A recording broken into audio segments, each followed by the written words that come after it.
Hello guys, आज इस series में हम एक न्यू मानवा को स्टार्ट करने वाले हैं, जिसकी कहानी शुरू होती है। हमें एक अपार्टमेंट दिखाते हैं और एक यूटा नाम का लड़का दिखाते हैं, जो हमारी सीरीज का मेन कैरेक्टर होने वाला है। वो बताता है कि जब से मैं यूस मासा से हाई स्कूल के अंदर मिला था, 11 साल से मैं इस पैसों को तैयार कर रहा हूँ, क्योंकि मुझे उसके साथ शादी करनी थी। लेकिन आंट, अगर आप मुझसे कहेंगे कि मुझे 1.5 मिलियन और देना होगा, तो सच में मैं इसे बिल्कुल भी नहीं कर सकता। जिसके बाद हमें उसकी गर्लफ्रेंड और उस गर्लफ्रेंड की मम्मी भी दिखाई जाती है, जो कहने लगती है, आखिरकार तुम्हारा कहने का क्या मतलब है? तुम्हें लगता है कि मैं अपनी डॉटर को यहाँ पर तुम्हें बेचने के लिए पैसे मांग रही हूँ? लेकिन अगर तुम अच्छे से मेरी बात को सुनोगे तो तुम्हें पता चलेगा कि मैं अपनी प्रीसियस डॉटर को तुम्हारे साथ मैरी करने की परमिशन दे रही हूँ। लेकिन उसके लिए तुम्हें सिंसियरिटी के तौर पर कुछ मनी को देना होगा, और यही आज के जमाने में प्रॉपर वे होता है। हम देखते हैं तभी उसका जो फादर था, मतलब कि स्टेप फादर होता है उसकी गर्लफ्रेंड का, वो बताने लगता है, मैंने सुना है कि तुम्हारे जो फादर थे उन्होंने तुम्हारे लिए इनहेरिटेंस के तौर पर एक अपार्टमेंट को छोड़ के रखा है, और उसकी लोकेशन भी काफी ज्यादा अच्छी है, और वो यूनिवर्सिटी के काफी ज्यादा नजदीक भी है, जहाँ पर मेरे कजन्स अटेंड करते हैं। अगर तुम चाहो तो मैं अरेंजमेंट को तैयार कर सकता हूँ। वो उसे खरीदने के लिए तैयार हो जाएंगे, लेकिन एमसी इसे साफ मना कर देता है और कहता है, अंकल, जो डैड की कंपनी है उन्होंने वो मेरे लिए छोड़ा था, और मैं उसे इतनी आसानी से ऐसे नहीं बेच सकता। जो आंट होती है वो चिल्लाने लगती है, वो बताती है कि तुम बेच नहीं सकते, या फिर तुम बेचना नहीं चाहते। हम देखते हैं उसकी गर्लफ्रेंड कह रही होती है, मॉम, आपको रुक जाना चाहिए, मैं इस चीज को हैंडल कर सकती हूँ। और हम देखते हैं वो यूटा के पास आ जाती है। सीन शिफ्ट होता है, वो लोग उस बिल्डिंग से बाहर आ जाते हैं। बाहर आते हुए उसकी गर्लफ्रेंड उससे कह रही होती है, मैम सही कह रही है, तुम्हें बस सिर्फ 1.5 मिलियन की तो बात है, उसे कैसे न कैसे करके तैयार करना है, जिसके बाद जो सारी सिचुएशन है वो ठीक हो जाएगी। मुझे पक्का भरोसा है यूटा, तुम्हारे पास इसका सोल्यूशन तो जरूर से होने वाला है। एमसी कहता है, मौसा, तुम्हें तो मेरी फैमिली की सिचुएशन के बारे में सबसे अच्छे से पता है। क्या तुम्हें नहीं पता जो 8 मिलियन यून है मैंने पूरी जिंदगी में कमाए थे, ऑलरेडी वो मेरी लिमिट हो चुकी है। आखिरकार मैं और भी ज्यादा पैसे कैसे प्रोवाइड करने वाली हूँ? मासा कहने लगती है, अगर तुम सच में मुझसे बात मतलब कि मैरी करने चाहते हो, तो तुम जो एक्स्ट्रा पेमेंट है, मतलब कि अमाउंट है, उसे कैसे न कैसे करके तैयार कर लोगे। मुझे पता है कि तुम इस पैसे को कहीं ना कहीं से अरेंज कर सकते हो, और अगर तुम चाहो तो जो कंज्यूमर फाइनेंस कंपनी है उनसे भी तुम उसे बोरो कर सकते हो। हम देखते हैं हमारे एमसी के पास कोई रास्ता नहीं होता। वो कहता है, ऑल राइट, मैं कैसे न कैसे करके पैसे का जुगाड़ कर लूंगा, लेकिन मुझे इसके लिए कुछ समय चाहिए होगा। हम देखते हैं वो वहां से जाने लगता है। वो बताता है कि जब मैं पैसे को तैयार कर लूंगा तो हम तुरंत ही यहाँ पर शादी करने वाले हैं। उसकी जो गर्लफ्रेंड थी वो बताने लगती है कि तुम्हें एक चीज को बोलने की कोई भी जरूरत नहीं है, कि जो रिस्पॉन्सिबिलिटी है मेरी वो तुम्हारी होने वाली है, और मैं तुम्हारे ऊपर भरोसा करती हूँ कि तुम जो पैसे हैं उसे जरूर तैयार कर लोगे। सीन शिफ्ट हो जाता है, हम एक कॉफी शॉप में देखते हैं एमसी एक प्लेट प्लेस पर बैठकर कुछ नाश्ता कर रहा था। तभी उसके साथ वाले 2 बंदे आ जाते हैं। वो बताने लगते हैं कि तुम यहाँ पर अकेले लंच क्यों कर रहे हो, और तुमने तो काफी ज्यादा कम खाने में कर दिया है। तो एमसी बताता है, हमारे पास कोई भी चॉइस नहीं है, मुझे मैरी करने के लिए पैसे की जरूरत है, जो कि काफी ज्यादा पैसे की जरूरत है। तभी हम देखते हैं उसकी जो गर्लफ्रेंड थी वो भी उसी के साइड वाले टेबल पर बैठी हुई थी, जो कि उन दोनों ने एक दूसरे को नहीं देखा था। उसकी गर्लफ्रेंड के साथ उसकी एक दोस्त भी होती है, जो कहने लगती है, मासा, क्या यहाँ पर ये सच है कि तुम यहाँ पर शादी करने वाली हो? मासा कहने लगती है, आखिरकार तुम्हें क्या चाहिए? तुम आखिरकार अगर पैसों के लिए मुझसे बात करना चाहती हो तो इसका कोई भी रास्ता नहीं, क्योंकि मेरे पास कुछ भी नहीं बचा है। लेकिन उसकी जो दोस्त थी वो बताने लगती है, कम ऑन, कि तुम जब भी बात करती हो पैसा पैसा और पैसे की ही बात क्यों करती हो? क्या तुम्हारा जो फियांसे है वो एक अच्छी फैमिली से का लैंडलॉर्ड नहीं होने वाला? तभी हम देखते हैं जो मासा होती है वो काफी ज्यादा अजीब सा चेहरा बना रही थी, और बताने लगती है, वो जो बंदे की तुम बात कर रहे हो वो सबसे खराब बंदों में से एक आ गया, जिस दिन के बाद उसने मेरे साथ यहाँ पर स्लीप कर लिया था। उसी टाइम के बाद उसका जो एटीट्यूड है वो पूरी तरीके से बदल गया था, और उसने मुझे यहाँ पर सर्वेलेंस के तौर पर 1 लाख यौन भी दिए थे। इसके बाद उसने मुझसे कहा था कि मुझे कभी भी यहाँ पर फिर से परेशान करने की कोशिश बिल्कुल भी मत करना। लेकिन जो मनी थी वो मेरे लिए काफी नहीं थी, वो मुझे एक अच्छे से रेस्टोरेंट में होटल की मील भी यहाँ पर पूरी नहीं करने दे सकती। हम देखते हैं उसकी दोस्त काफी ज्यादा शॉक्ड हो जाती है, तो और कहने लगती है, तो आखिरकार तुम किससे शादी करने वाली हो? अब तुम्हें ये मत कहना कि तुम उस बंदे से शादी करने वाली हो। तब भी मासा कहने लगती है, मेरे पास कोई भी चॉइस नहीं है, मुझे 2 दिन के पहले ही पता चला था कि मैं प्रेग्नेंट हो चुकी हूँ, और अगर यहाँ पर मैंने जल्दी शादी नहीं की तो जो चीजें हैं वो काफी ज्यादा गड़बड़ हो जाएंगी। और वो बताते हैं, एक बार मेरे पास मेरा बच्चा आ जाएगा तो मैं किसी और मैन के साथ आराम से शादी कर सकती हूँ, और जो अभी का बंदा होने वाला है उसकी प्रॉपर्टी पे मेरी नजर बनी हुई है, और मैं उसे सेटलमेंट कराकर उसे एक लात मारकर यहाँ से निकाल देने वाली हूँ। इस सारी बातों को हमारा एमसी सुन रहा था और तुरंत ही खड़ा हो जाता है। वो काफी ज्यादा शॉक्ड में लग रहा था। तभी हम देखते हैं मासा उसे बुलाने लगती है, लेकिन उसने उसकी शक्ल नहीं देखी थी, वो उसे एक वेटर समझ रही थी। वो बताती है, एक्सक्यूज मी, क्या तुम हमारे लिए कुछ वाटर को लेकर आ सकते हो? लेकिन एमसी कुछ जवाब नहीं देता, जिस वजह से मासा चिढ़ जाती है और उसे चिल्लाने लगती है, बताने लगती है कि तुम्हें यहाँ पर जल्दी करना चाहिए, आखिरकार तुम रिस्पॉन्ड करने में इतना ज्यादा टाइम कैसे ले सकते हो? एमसी का दिमाग यहाँ पर खराब ही होते जा रहा था, और वो वहां से जाने लगता है। जो मासा थी उसे चिल्लाते ही जा रही थी। वो बोलती है, मुझे तुम्हारे मैनेजर से बात करनी होगी। अभी सीन यहाँ पर स्टाफ रूम के अंदर आ जाता है। हमारा एमसी बैठे हुए काफी ज्यादा उसके सिर में दर्द होने लगता है, वो बहुत ही ज्यादा परेशान था। लेकिन तभी उसे कॉल आता है जिसके अंदर कोई बोलता है, यूटा, मैंने सुना है कि जो साकी चान है वो टोक्यो से यहाँ पर हमारी यूनिवर्सिटी के अंदर मूव कर रही है, तो तुम्हें उसे पिक करने के लिए एयरपोर्ट पे जाना है, ये बिल्कुल भी नहीं भूलना। तो सामने वाले बंदे से कहता है कि मैं समझ चुका हूँ, मेरा पार्ट टाइम जो शिफ्ट थी वो अभी अभी खत्म हुई है, तो मैं वहां पर चला जाता हूँ। हम देखते हैं वो नहाने के लिए चला जाता है और चिल्लाते हुए कह रहा था, मनी मनी और मनी, सभी लोगों को मनी की यहाँ पर क्यों जरूरत होती है? आखिरकार उसके अलावा लोग किसी बारे में और क्यों नहीं सोचते? लेकिन तभी उसे एक अनाउंसमेंट सुनाई देती है, प्लेयर एंगर जो है वो अपने पीक पर पहुंच चुका है, जिससे रिजोल्व करने के लिए हम लोगों ने जो ग्लोबल इकोनॉमी है उसे मॉडिफाई कर दिया है, और साथ ही में जो मनी की वैल्यू थी वो 1 मिलियन मिलियन टाइम यहाँ पर करंट वैल्यू से कम कर दी गई है। जिसके बाद वो बताता है सैन और जो रैन है वो रिपोर्ट मतलब की करंटली यूनिट को जो पैसे की यूनिट होती है उसे रिस्टोर कर दिया है, जो पुराने जमाने में यूज की जाती थी लेकिन अब उसे भुला दिया गया है। और वो बताता है कि जो करंट एसेट हमारे एमसी के बैंक अकाउंट में मौजूद होगा वो हर दिन यहाँ पर इंटरेस्ट 10% इंटरेस्ट रेट के साथ बढ़ता चला जाएगा और डेली उसका जो इंटरेस्ट होने वाला है वो 5000 योन से बढ़ता ही जाएगा। लेकिन एमसी को समझ में नहीं आता, बस शौक था कि आखिरकार मुझसे कौन बात कर रहा है और उसे लगने लगता है कि स्ट्रेस के कारण शायद उसकी दिमागी हालत जो थी खराब होती जा रही थी। वो वहां पर एक बस के अंदर पहुंच जाता है और पहुंचते ही वो कहने लगता है आखिरकार जो एयरपोर्ट के अंदर पहुंचने की जो फेयर है वो कितनी होने वाली है। सभी लोग इस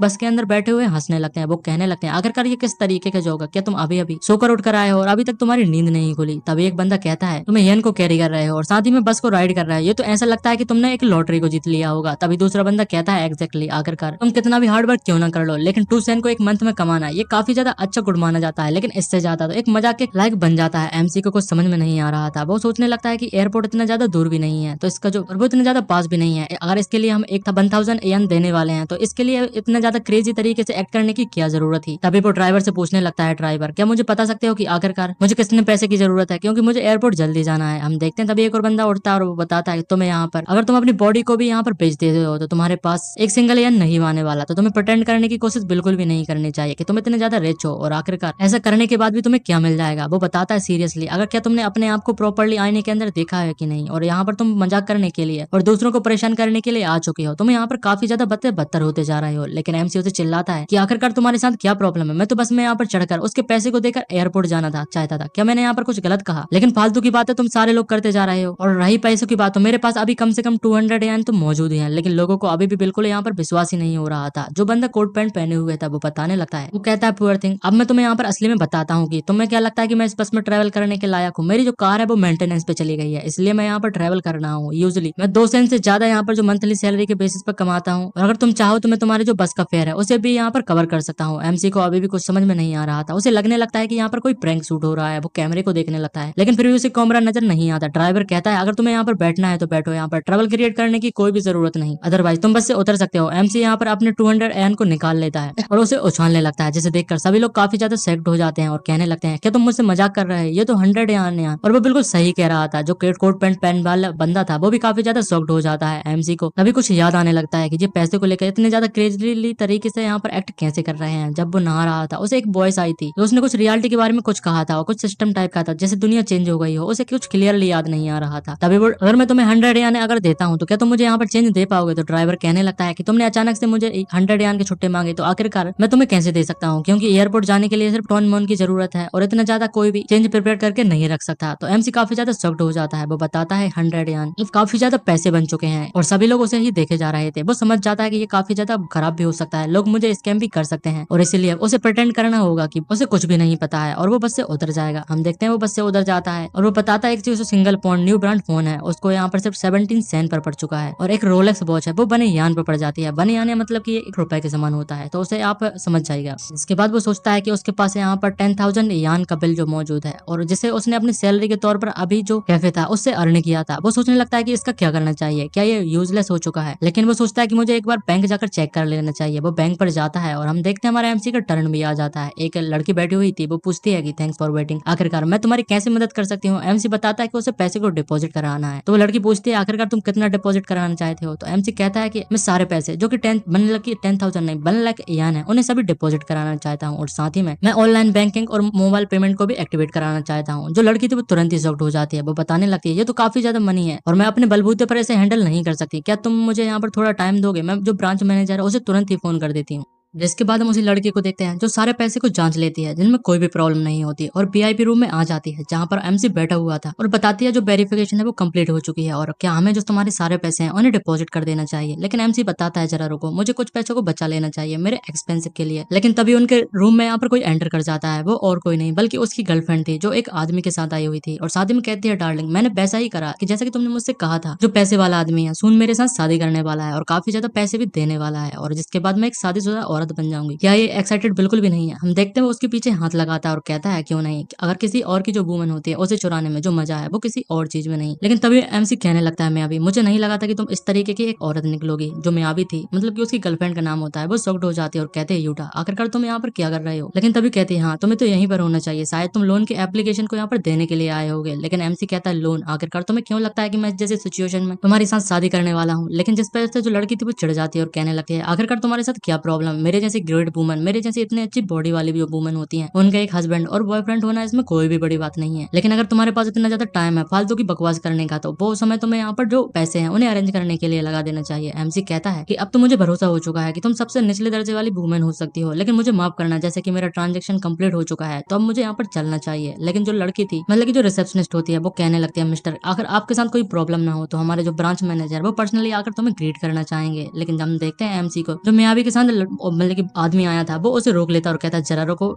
इस यंग मैन को जो ब्रांच मैनेजर खुद ग्रीट करना चाहता है, आखिरकार क्या प्रॉब्लम है। लेकिन उससे पहले तुमने मेरी मियावी को इंसल्ट किया है, उसके लिए तुम्हें माफी मांगनी होगी। एमसी कहता है आखिरकार तुम समझते क्या हो अपने आप को और तुम्हें लगता है कि तुम मुझसे फाइट कर सकते हो, तो मुझे इसमें कोई भी प्रॉब्लम नहीं है। तुम मुझे काफी ज्यादा वैसे भी डिस्गाइज कर रहे हो, लेकिन इसके बाद मेरे से माफी मांगने की कोशिश बिल्कुल भी मत करना। हम देखते हैं वो बंदा काफी ज्यादा चिढ़ जाता है और कहता है क्या क्या तुम्हें नहीं पता कि मैं आखिरकार कौन हूँ, मैं यहाँ पर त्यान रियाओ ग्रुप का प्रेसिडेंट हूँ। क्या तुम्हें पता है कि हमारी जो कंपनी थी हर साल कितने ज्यादा एन को यहाँ पर टैक्स के रूप में पे करती है, जितना कि तुम्हारी पूरी जिंदगी में तुम नहीं कमा सकते। और वो हम देखते हैं एमसी से कहने लगता है अगर मैं चाहूँ तो तुम्हारे जो ट्रांजेक्शन है उसे बैंक के जरिए इमीडिएटली स्टॉप करा सकता हूँ। तभी तो गार्ड आ जाते हैं और कहने लगते हैं आखिरकार यहाँ पर क्या चल रहा है। वो बंदा बताता है ये परफेक्ट टाइमिंग है, यहाँ पर कोई जो है इस वीआईपी रूम के लिए बिल्कुल भी फिट नहीं है, इसे जल्दी से यहाँ पर बाहर निकाल दो। लेकिन हम देखते हैं जो गार्ड था वो बताता है ये पर्सन हमारा वीआईपी नहीं है बल्कि वीआईपी में भी काफी ज्यादा वीआईपी मेंबर है। वो बंदा शॉक्ड हो जाता है और कहता है आखिरकार तुम्हारे कहने का क्या मतलब। तभी ब्रांच मैनेजर भागते हुए काफी ज्यादा हड़बड़ाहट में वहां पर आ जाता है और कहने लगता है मिस्टर मुझे माफ करना, मैंने तुम्हें काफी ज्यादा वेट कराया, मेरा नाम मैं यहाँ का ब्रांच मैनेजर वो कासू हूँ। जैसे मुझे यहाँ पर तुम्हारे बारे में पता चला तो मैं जल्दी से यहाँ पर अपना पर्सनल काम छोड़कर तुम्हें पर्सनली ग्रीट करने के लिए आया हूँ। वो बताने लगता है तुमने यहाँ पर सिग्निफिकेंट बल्ले के यान को हमारे बैंक में डिपॉजिट किया है, जिस वजह से हम आपको जो ब्लैक डायमंड कार्ड है उसे इशू कर देते हैं। एडिशनली हमारी जो सर्विस है आपके लिए 24/7 वीआईपी सर्विस है, यहाँ पर ट्रीटमेंट चालू रहेगी। हमारा एमसी कहता है तुम्हारा इसके लिए बहुत बहुत शुक्रिया। लेकिन हम देखते हैं उसकी गर्लफ्रेंड और उसके साथ में जो आदमी था वो दोनों ही शॉक्ड हो जाते हैं और कहने लगते हैं ये तो इम्पॉसिबल है मैनेजर, आखिरकार ये नकली मनी भी हो सकती है। उसकी गर्लफ्रेंड कहती है हाँ सही, इसके पास इतने ज्यादा पैसे बिल्कुल भी नहीं हो सकते। लेकिन जो ब्रांच मैनेजर था वो बताने लगता है क्या तुम मेरे यहाँ पर जो काम करने के तरीके हैं उसके ऊपर और बैंक की रेपुटेशन के ऊपर उंगली को उठाना चाहते हो, क्या तुम हमारे रेपुटेशन के ऊपर क्वेश्चन करना चाहते हो। अगर तुमने और भी ज्यादा हमारा एस्टिमेट गैसेस जो क्लाइंट है उसकी डिसरेस्पेक्ट करने की कोशिश की तो हमारी जो बैंक है वो तुम्हें इतनी आसानी से नहीं जाने देगी। और मुझे पता है कि जो हमारी बैंक है वो आसानी से तुम्हारे फ्यूचर के जो लोन्स हैं उन्हें भी यहाँ पर कट कर सकती है। जिस वजह से वो बंदा घबरा जाता है और कहता है मुझे माफ कर दो और रोने लगता है कि अगर हमारे लोन जो है वो स्टॉप कर दिए जाते हैं तो हमारी कंपनी तुरंत ही यहाँ पर बैंकरप्ट हो जाने वाली है। हम देखते हैं जो उसकी गर्लफ्रेंड थी वो भी उसके घुटनों पर आ जाती है और कहने लगती है यूटा मुझे माफ कर दो, मुझे पता है कि मैं यहाँ पर काफी ज्यादा गलत हूँ, मुझे इस ओल्ड मैन की साइड बिल्कुल भी नहीं लेना चाहिए था। आफ्टर ऑल यूटा तुम ही यहाँ पर वो बंदे हो जिसे मैं अपने पूरे दिल से चाहती हूँ। और रोते जा रही थी। लेकिन एमसी उसे बिल्कुल भी भाव नहीं देता और कहता है मैनेजर इन लोगों को यहाँ पर मेरे नाम से अलग कर दो और बैंक से बाहर निकाल दो। मैनेजर भी ऐसा ही करता है, उसके गार्ड उसे लेकर यहाँ पर बाहर फेंक देते हैं। सीन शिफ्ट हो जाता है। हम देखते हैं एमसी एयरपोर्ट पर पहुंच चुका था, लेकिन वो एयरपोर्ट के लिए काफी ज्यादा लेट हो चुका था क्योंकि बैंक ब्रांच मैनेजर ने उसे काफी ज्यादा टाइम के बाद वहां से छोड़ा था। वो सोचने लगता है कि मुझे यहाँ यही सोचता हूँ कि वो यहाँ से चली ना गई हो या तो कहीं और यहाँ पर अपने आप से घूमने लगी हो। लेकिन तभी कोई उसे पीछे से टच करता है और कहता है गॉडनेस यूटा आखिरकार तुम कितना ज्यादा लॉन्गर मुझे वेट कराना चाहते थे अपनी क्यूट लिटिल सिस्टर को। हम देखते हैं वो एक लड़की होती है जो कि इसकी लिटिल सिस्टर होती है जिसका नाम साकी था। वो कहने लगती है कि तुम्हें मुझे एक लंबी और काफी ज्यादा बड़ी ट्रीट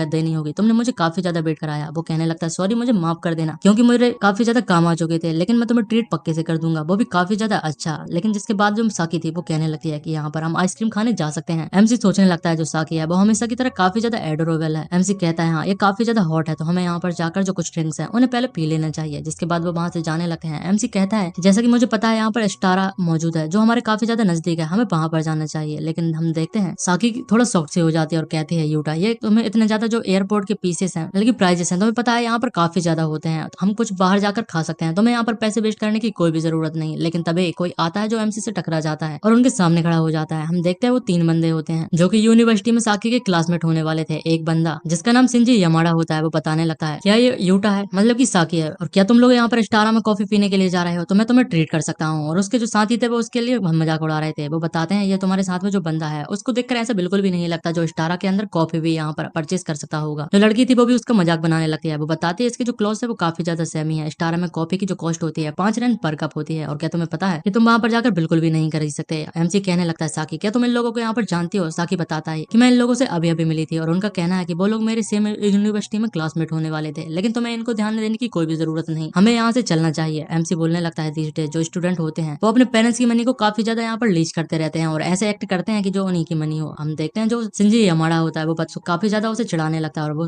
कहता है वो लोग वहां पर जा तो रहे हैं, लेकिन मुझे देखकर लगता है उसके पास तो वहां पर बॉटल खरीदने के लिए भी पैसे नहीं होंगे। और उसके साथ में जो लड़की थी वो कहने लगती है हमें इसे छोड़ देना चाहिए संजी, और इससे हमें कोई भी फायदा नहीं होने वाला, और हमको इन जैसे जो पार्वटरी रफ होते हैं उन लोगों से काफी ज्यादा दूर होना चाहिए और हमें इन जैसे लोगों के अटेंशन की कोई भी जरूरत नहीं। लेकिन तभी एमसी को एक सिस्टम का नोटिफिकेशन आ जाता है जिसमें उसे 2 घंटे के अंदर जो 1 यन है उसे स्पेंड करना होगा और उसके बदले में उसे फिजिकल एनहेंसमेंट का जो बोनस है वो मिल जाएगा। एमसी कहता है ये परफेक्ट टाइम है और वो अपने पैसों को यहाँ पर बर्बाद करने के लिए जाने लगता है। अभी हम सिंजी और उसके साथ में जो लड़की थी उसे देखते हैं, वो कहने लगती है तुम्हें इन गरीबियों के साथ यहाँ पर टाइम को वेस्ट नहीं करना चाहिए और हमें ऑलरेडी चलना चाहिए, क्योंकि मेरी जो थ्रोट है वो काफी ज्यादा सूख चुकी है। और वो अजीब से एक्सप्रेशन दे रही थी, ये काफी ज्यादा कमीनी लड़की शकल से ही दिखाई दे रही थी कि इसने पैसे देखे नहीं कि अपने मुंह खोलना चालू कर दिया। लेकिन उसे देखकर लड़का भी पिघल जाता है और कहता है कि मैं तुम्हें हर चीज पिला सकता हूँ जो तुम्हें यहाँ पर पीने के लिए चाहिए थे। लेकिन तभी उसके साइड से काफी ज्यादा लोग भागते हुए दिखाई दे रहे थे, उन्हें समझ में नहीं आता और वो चिल्लाने लगता है आखिरकार तुम लोग कहाँ पर भाग रहे हो, तुम्हें देखकर चलना चाहिए। लेकिन हम 2 लड़कियों को देखते हैं वो बात कर रही होती है, क्या तुमने यहाँ पर सुना है अपेरेंटली यहाँ पर एवरीथिंग जो स्टारा के अंदर मौजूद है वो पूरी तरीके से फ्री हो चुका है। लड़की कहती है मुझे यहाँ पर नहीं पता, लेकिन हमें जाकर चेक करना चाहिए। इस चीज को सुनकर वो तीनों बंदे भी काफी ज्यादा शॉक्ड हो जाते हैं और वो कहते हैं आखिरकार स्टारा के अंदर जो सारी चीजें हैं वो फ्री में कैसे मिल सकती हैं। वो वहां पर जाता है और जो लड़की वहां पर काम करती है उससे पूछता है कि यहाँ पर क्या सब कुछ फ्री में मिल रहा है। वो बताती है हाँ, या आज के लिए जो कुछ भी अंदर मौजूद है वो सब कुछ फ्री है, तुम लोग कुछ भी एंजॉय कर सकते हो। वो बताती है हमारे साथ कस्टमर मौजूद है जो इन सारी चीजों की जो फीस है उसे कवर करने वाले हैं, जो और कोई नहीं बल्कि यूटा होता है। यूटा कहता है सेंसी आज कुछ ज्यादा ही गर्मी मौजूद है, तुम सभी को फ्री ड्रिंक्स है वो मेरी तरफ से, तुम जितना चाहो उतना ज्यादा पी सकते हो। सभी लोग काफी ज्यादा खुश लग रहे थे और यूटा को खुशुक्रियां भी कहते रहते हैं। एमसी यहाँ पर साकी को कहता है कि आखिरकार तुम्हें इसे का जो टेस्ट है वो पसंद आया कि नहीं, तुम्हें सारी चीजें कैसी लगी। हम देखते हैं साकी भी काफी ज्यादा खुश लग रही थी, वो बताती है ये काफी ज्यादा अच्छी है लेकिन बस थोड़ी सी बिटर है। हम देखते हैं तभी सिंजी वहां पर आ जाता है और कहता है आखिरकार तुम क्या करने की कोशिश कर रहे हो। तो एमसी कहता है आखिरकार क्या प्रॉब्लम है, क्या तुम्हें यहाँ पर चिंता है कि तुम्हें तुम्हारा वाला शेयर यहाँ पर नहीं मिलने वाला। तो बताता है तुम्हें चिंता करने की कोई भी जरूरत नहीं, मैं तुम्हारे लिए भी जो ड्रिंक है उन्हें खरीद के दे दूंगा। सिंजी कहने लगता है तुम पुअर पीपल इस तरीके से एक्ट करते हो कि तुम लोग काफी ज्यादा इंपॉर्टेंट और काफी ज्यादा अमीर हो, वो भी बस तुम्हारे पास कुछ फ्यू सेंट क्या आ जाते हैं, तुम लोग तो ऐसे ट्रीट करने लगते हो कि ये दुनिया ही मेरी हो जाने वाली है। लेकिन वो चिल्लाते हुए कहता है क्या तुम्हें लगता है कि इस जैसे जो डर्टी और चीप ड्रिंक्स की कॉफी है उसे मैं पीना पसंद करूंगा। मैं तुम्हें बता देता हूँ जो चीप कॉफी है वो इतनी ज्यादा यहाँ पर खराब है कि उन्हें जो डॉग्स है वो भी पीना पसंद नहीं करेंगे। लेकिन हम देखते हैं बाकी सभी लोग इस चीज को पी रहे थे और उसकी बातों को सुनकर वो काफी ज्यादा नाराज हो जाते हैं और सिंजी को काफी ज्यादा गुस्से भरी नजर से देखने लगते हैं जैसे कि वो लोग इसे कूट देने ही वाले हैं। लेकिन तभी हम देखते हैं एमसी कहता है आखिरकार तुम्हारे पास क्या दिक्कत है, मैं तुम्हारी बातों को सुन रहा हूँ, तुम्हें जो कुछ भी कहना है तुम्हें जल्दी खत्म कर देना चाहिए। सिंजी चिड़चिड़ाते हुए काफी ज्यादा गुस्से में चिल्लाने लगता है कि मुझे तुम जैसे जो प्योर पीपल है उनकी ड्रिंक्स की कोई भी जरूरत नहीं है, जो कभी भी यहाँ पर विदेश बिल्कुल भी नहीं गए हैं और आखिरकार इन जैसी ड्रिंकों को कोई भी नहीं पी सकता। लेकिन अब बहुत ज्यादा हो चुकी थी, सभी लोग काफी ज्यादा गुस्से में आ चुके थे। वो कहने लगते हैं हे किड आखिरकार तुम्हारा कहने का क्या मतलब पुअर पीपल, क्या तुम सोचते हो पहले मतलब कि बोलने से पहले क्या सोचते हो, और तुम्हें सोच लेना लेकिन देख लेना चाहिए कि आखिरकार तुम यहाँ पर किससे बात कर रहे थे। एक बंदा कहता है तुम्हारी हिम्मत कैसे हो चुकी है उस बंदे को क्रिटिसाइज करने की जो फ्री में किसी को फेवर करना चाहता है, आखिरकार इसमें प्रॉब्लम ही क्या है। और वो सभी लोग मिलकर हम देखते हैं सिंजी को पीटने लगते हैं। सिंजी यहाँ पर साउटा से मदद मांगता है जो कि लड़की होती है और उसका एक और दोस्त होता है जो लोग वहां पर मौजूद थे। वो कहने लगते हैं क्या ये लोग भी इसके साथ में मौजूद हैं, लेकिन जो लड़की और वो लड़का था दोनों ही मना कर देते हैं कि हम लोग इसके साथ बिल्कुल भी मौजूद नहीं है। तभी यूटा वहां पर आ जाता है और कहता है यू ब्रेड अगर तुम्हें यहाँ पर लगता है कि तुम मेरी सिस्टर के साथ हुकअप कर सकते हो तो तुम्हें इसके लिए थोड़े अपने माइंड को चेंज कर लेना चाहिए। और हम देखते हैं सिंजी और जो यूटा था वो वहां से जाने लगते हैं। सिंजी कहने लगते हैं कि तुम्हें अपने इतने ज्यादा पैसे को बर्बाद करने की कोई भी जरूरत नहीं थी, लेकिन यूटा कहता है कि तुम्हारा ब्रदर के पास अब काफी ज्यादा पैसे आ चुके हैं, ये तो कुछ भी नहीं है, आखिरकार कोई भी मेरी सिस्टर के यहाँ पर नीचे दिखाने की कोशिश कैसे कर सकता है। और जो सिंजी थी लेकिन जो साकी थी वो काफी ज्यादा खुश हो जाती है और कहने लगती है यूटा जो है काफी ज्यादा कूल है। हम देखते हैं टैक्सी स्टैंड पर वो पहुंच चुके थे और हमारे एमसी का जो मिशन था वो भी कंप्लीट हो जाता है। वो सोचने लगता है ये काफी ज्यादा क्लोज था, मैंने कभी भी इमेजिन नहीं किया था आखिरकार स्टारा में जो डेली सेल्स होती हैं उन्हें मैं इस तरीके से परचेज कर सकता हूँ, ये तो एक सपने के समान है और वो भी एक सिंगल यन में ये सारी चीजें मिल जाती हैं। हम देखते हैं उसे मिशन पूरा करने पर जो फिजिकल एनहेंसमेंट का जो पिल थी वो मिल जाती है। वो सोचने लगता है खाकर मुझे क्या असर होने वाला है। सिस्टम बताता है कि उसका जो स्टेमिना था वो ऑर्डिनरी पीपल से 3 टाइम तक बढ़ चुका है और उसकी स्ट्रेंथ भी इतनी ज्यादा बढ़ जाती है। जिसके बाद हम देखते हैं साकी और वो दोनों ही स्टैंड पर वेट करने लगते हैं, लेकिन उन्हें टैक्सी बिल्कुल भी नहीं मिल रही थी। तभी जो साकी थी वो एक कार को देखती है और बताती है ये कार काफी ज्यादा अच्छी लग रही है और वो कार आकर उनके सामने रुक जाती है। उसके अंदर एक लड़की बैठी हुई थी, वो यूटा से कहने लगती है आखिरकार तुम यहाँ पर क्या कर रहे हो। वो बताता है मैनेजर यांगी, मैं अपनी जो लिटिल सिस्टर है उसे पिकअप करने के लिए आया था और मैं इसके बाद उसे यूनिवर्सिटी डोम में ले जाने वाला था। साकी कहने लगती है क्या तुम इसे यहाँ पर जानते हो यूटा। तो जो मैनेजर होती है वो कहने लगती है वेट, क्या तुम भूल चुके हो कि तुम्हारा जो इंपॉर्टेंट प्रोजेक्ट प्रेजेंटेशन है वो आफ्टरनून में होने वाला है। एमसी कहता है ओराइट, मैं तो इसे यहाँ पर भूल ही चुका था। वो सोचने लगता है कि मुझे और भी ज्यादा जो मनी है उसके लिए स्ट्रगल करने की कोई भी जरूरत नहीं, लेकिन जो प्रोजेक्ट है वो कुछ और ही है जिसके लिए मैं काफी ज्यादा महीनों से प्रिपेयर कर रहा था। तो साकी थी जो कहती है तुम्हें चिंता करने की कोई भी जरूरत नहीं, तुम जाकर अपने काम कर सकते हो यूटा, मैं अपने आप से यहाँ पर चले जाएंगे। बिसाइड तुमने मुझे कभी भी नहीं बताया कि तुम इतने ज्यादा जो ब्यूटीफुल वुमन है उसके साथ यहाँ पर काम करते हो, तो तुम्हें ये मौका इसे बिल्कुल भी नहीं खोना चाहिए। लेकिन एमसी कहने लगता है आखिरकार तुम क्या कह रही हो, ऐसा बिल्कुल भी नहीं है हमारे और मैनेजर यांगी के बीच में। मैनेजर कहने लगती है क्या तुमने यहाँ पर कुछ कहा, तो यूटा शर्माते हुए कहने लगता है नहीं नहीं, मैं